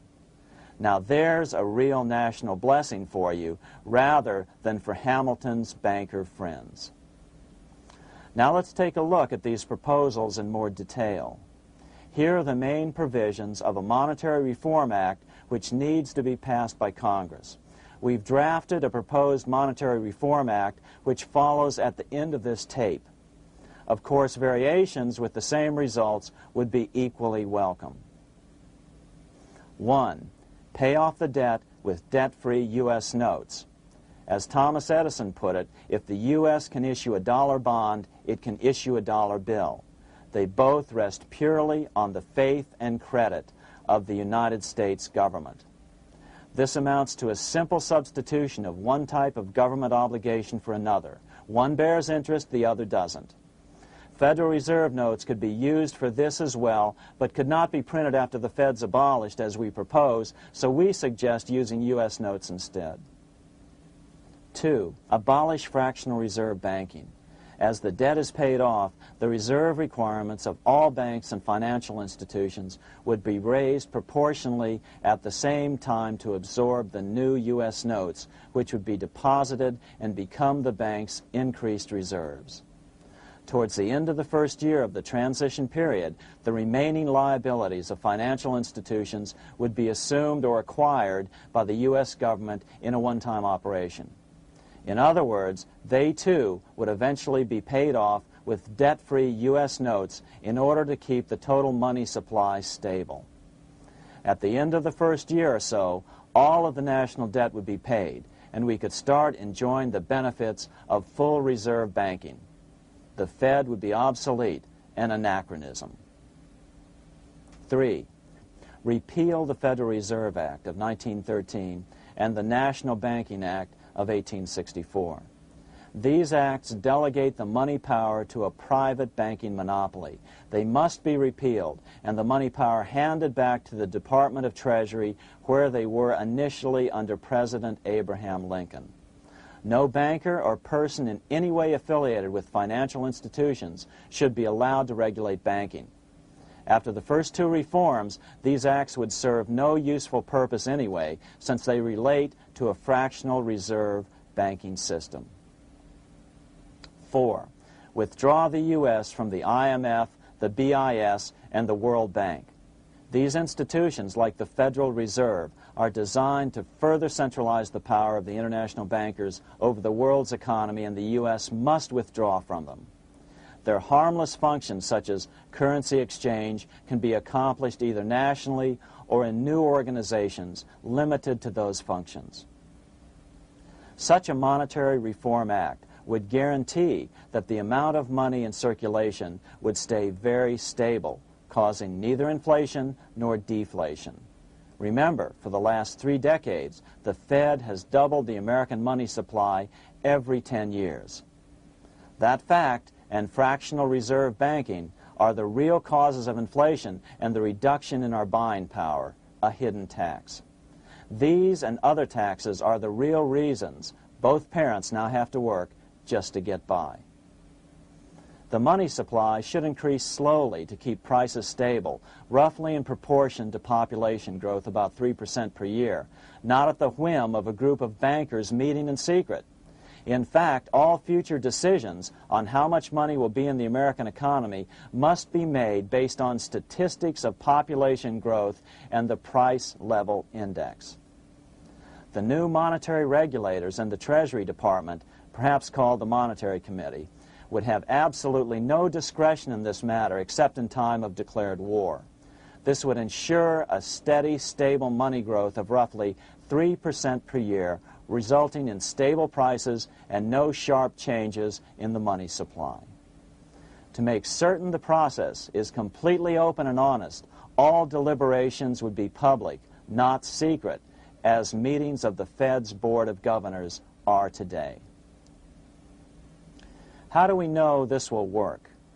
Because these steps remove the 2 major causes of economic instability, the Fed and fractional reserve banking, and the newest one as well, the BIS, Bank of International Settlements. But most importantly, the danger of a severe depression would be eliminated. Let's listen to Milton Friedman on the single cause of severe economic depressions. I know of no severe depression in any country or any time that was not accompanied by a sharp decline in the stock of money, and equally of no sharp decline in the stock of money that was not accompanied by a severe depression. Issuing our own currency is not a radical solution. It's been advocated by Presidents Jefferson, Madison, Jackson, Van Buren, and Lincoln. but it's been used at different times throughout Europe as well. Perhaps the best example is one of the small islands off the coast of France in the English Channel. Called Guernsey, it's been using debt-free money issues to pay for large building projects for nearly 200 years. Here we are on Guernsey, and this is the Guernsey Flower and Vegetable Market. Guernsey is one of the most successful examples of just how well a debt-free money system can work. In 1815, a committee was appointed to investigate how best to finance this new market. The impoverished island could not afford more new taxes, so the state's fathers decided to try a revolutionary idea: issue their own paper money. They were just colorful paper notes, backed by nothing, but the people of this tiny island agreed to accept them and trade with them. To be sure they circulated widely, they were declared to be good for the payment of taxes. Of course, this idea was nothing new. It was exactly what America had done before the American Revolution, and there are many other examples throughout the world. But it was new to Guernsey, and it worked miracles. This market is still in use, and remember, it was built for no debt to the people of this island state. But what if we follow Guernsey's example? How would the bankers react to these reforms? Certainly the international bankers' cartel will oppose reforms that do away with their control of the world's economies as they have in the past. But it is equally certain that Congress has the constitutional authority and responsibility to authorize the issuance of debt-free money, U.S. notes, and to reform the very banking laws it ill-advisedly enacted. Undoubtedly, the bankers will claim that issuing debt-free money will cause severe inflation or make other dire predictions. But remember, it is fractional reserve banking which is the real cause of over 90% of all inflation, not whether debt-free U.S. notes are used to pay for government deficits. In the current system, any spending excesses on the part of Congress are turned into more debt bonds, and the 10% purchased by the Fed are then multiplied many times over by the bankers, causing over 90% of all inflation. Our fractional reserve and debt-based banking system is the problem. We must ignore its inevitable resistance to reform and remain firm until the cure is complete. As the director of the Bank of England in the 1920s, Sir Josiah Stamp put it, referring to this modern fractional reserve banking system, banking is conceived in iniquity and born in sin. Bankers own the earth. Take it away from them, but leave them the power to create money and control credit, and with the flick of a pen, they will create enough money to buy it back again. Take this great power away from the bankers, and all great fortunes like mine will disappear, and they ought to disappear, for this would be a better and happier world to live in. But if you want to continue the slaves of bankers and pay the cost of your own slavery, let them continue to create money and to control credit. Americans are slowly figuring this out. Today, over 3,200 cities and counties have endorsed the proposal of a non-profit organization called Sovereignty. The Sovereignty movement calls for Congress to authorize the Secretary of the Treasury to issue $90 billion per year of U.S. notes, not Federal Reserve notes nor debt-based bonds, to loan money interest-free to cities, counties, and school districts for needed capital improvements. Remarkably, and to their praise, the Community Bankers Association of Illinois, representing 515 member banks, has endorsed this sovereignty proposal, a good step in the right direction. As Milton Friedman has repeatedly pointed out, no severe depression can occur without a severe contraction of money. In our system, only the Fed, the Bank of International Settlements, with U.S. bankers' cooperation, or a combination of the largest Wall Street banks could cause a depression. In other words, our economy is so huge and resilient, a depression just can't happen by accident. Unless we reform our banking system, they will always have that power. They can pull the plug on our economy any time they choose. The only solution is to abolish the Fed and the fractional reserve banking system and withdraw from the BIS. Only that will break the power of the international bankers over our economy. And keep in mind, a stock market crash itself cannot cause a severe depression. Only the severe contraction of our money supply can cause a severe depression. The stock market crash of 1929 only wiped out market speculators, mostly the small to medium ones, resulting in $3 billion in wealth changing hands. But it served as a smokescreen for a 33% contraction in credit by the Fed over the next 4 years, which resulted in over $40 billion in wealth from the American middle class being transferred to the big banks. Then, despite impotent howls of protest from a divided Congress, the independent Fed kept the money supply contracted for a full decade. Only World War II ended the terrible suffering the Fed inflicted on the American people. In a depression, the remaining wealth of the debt-burdened American middle class will be wiped out by unemployment, declining wages, and the resulting foreclosures. If we start to act to reform our monetary system, the money changers may do what they did in 1929 and then the 1930s, crash the stock market and use that as a smokescreen while contracting the money supply. But if we're determined to fight to regain control over our money, we can come out of it fairly quickly, perhaps in only a very few months, as U.S. notes begin to circulate and replace the money withdrawn by the bankers. The longer we wait, the greater the danger we'll permanently lose control of our nation. But some still wonder why the international bankers would want to cause a depression. Wouldn't that be killing the goose that is currently laying all those golden interest eggs? Remember what Larry Bates said at the first of this videotape. You see, in periods of economic upheaval, in economic crisis, wealth is not destroyed. It is merely transferred.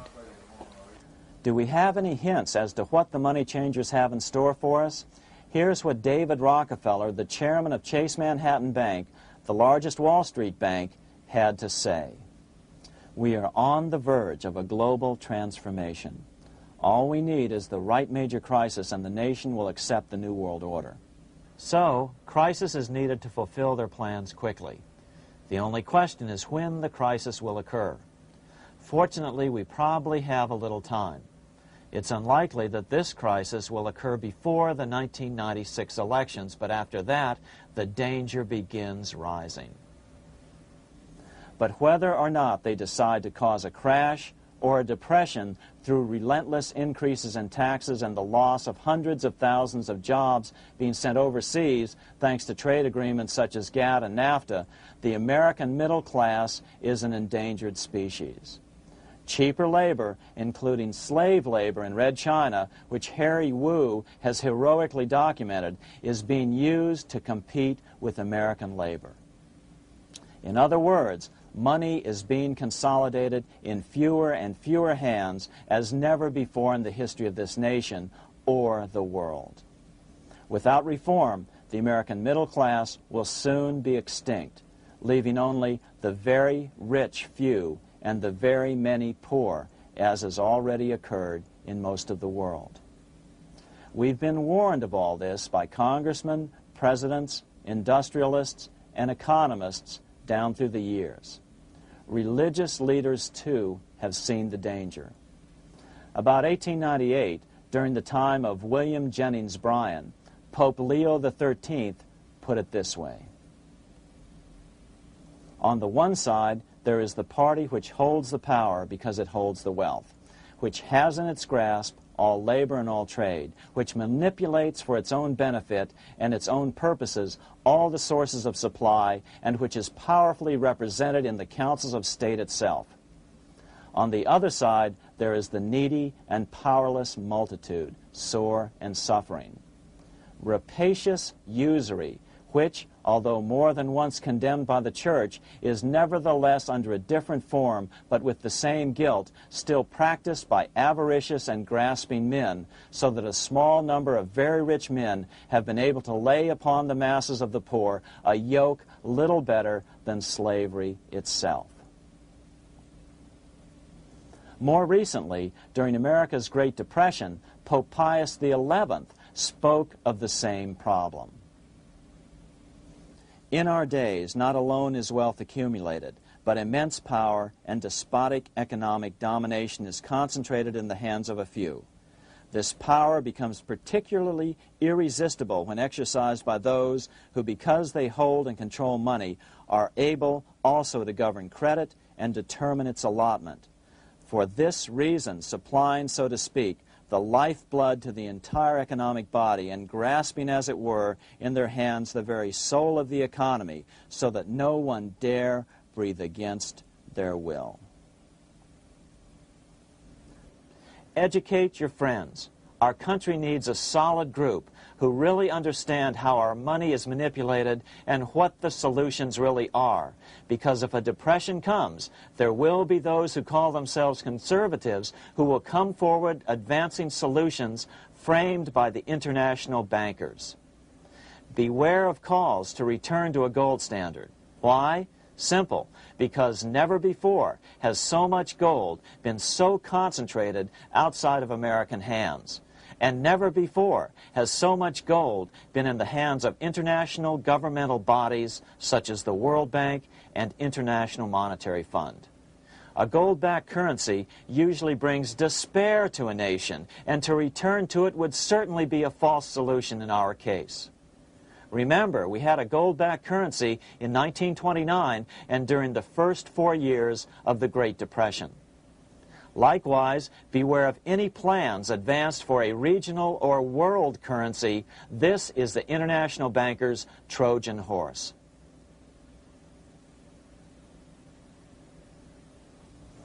Educate your member of Congress. It only takes a few persuasive members to make the others pay attention. Most congressmen just don't understand the system.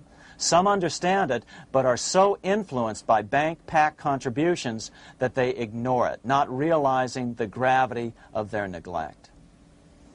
We hope we've made a valuable contribution to the national debate on monetary reform.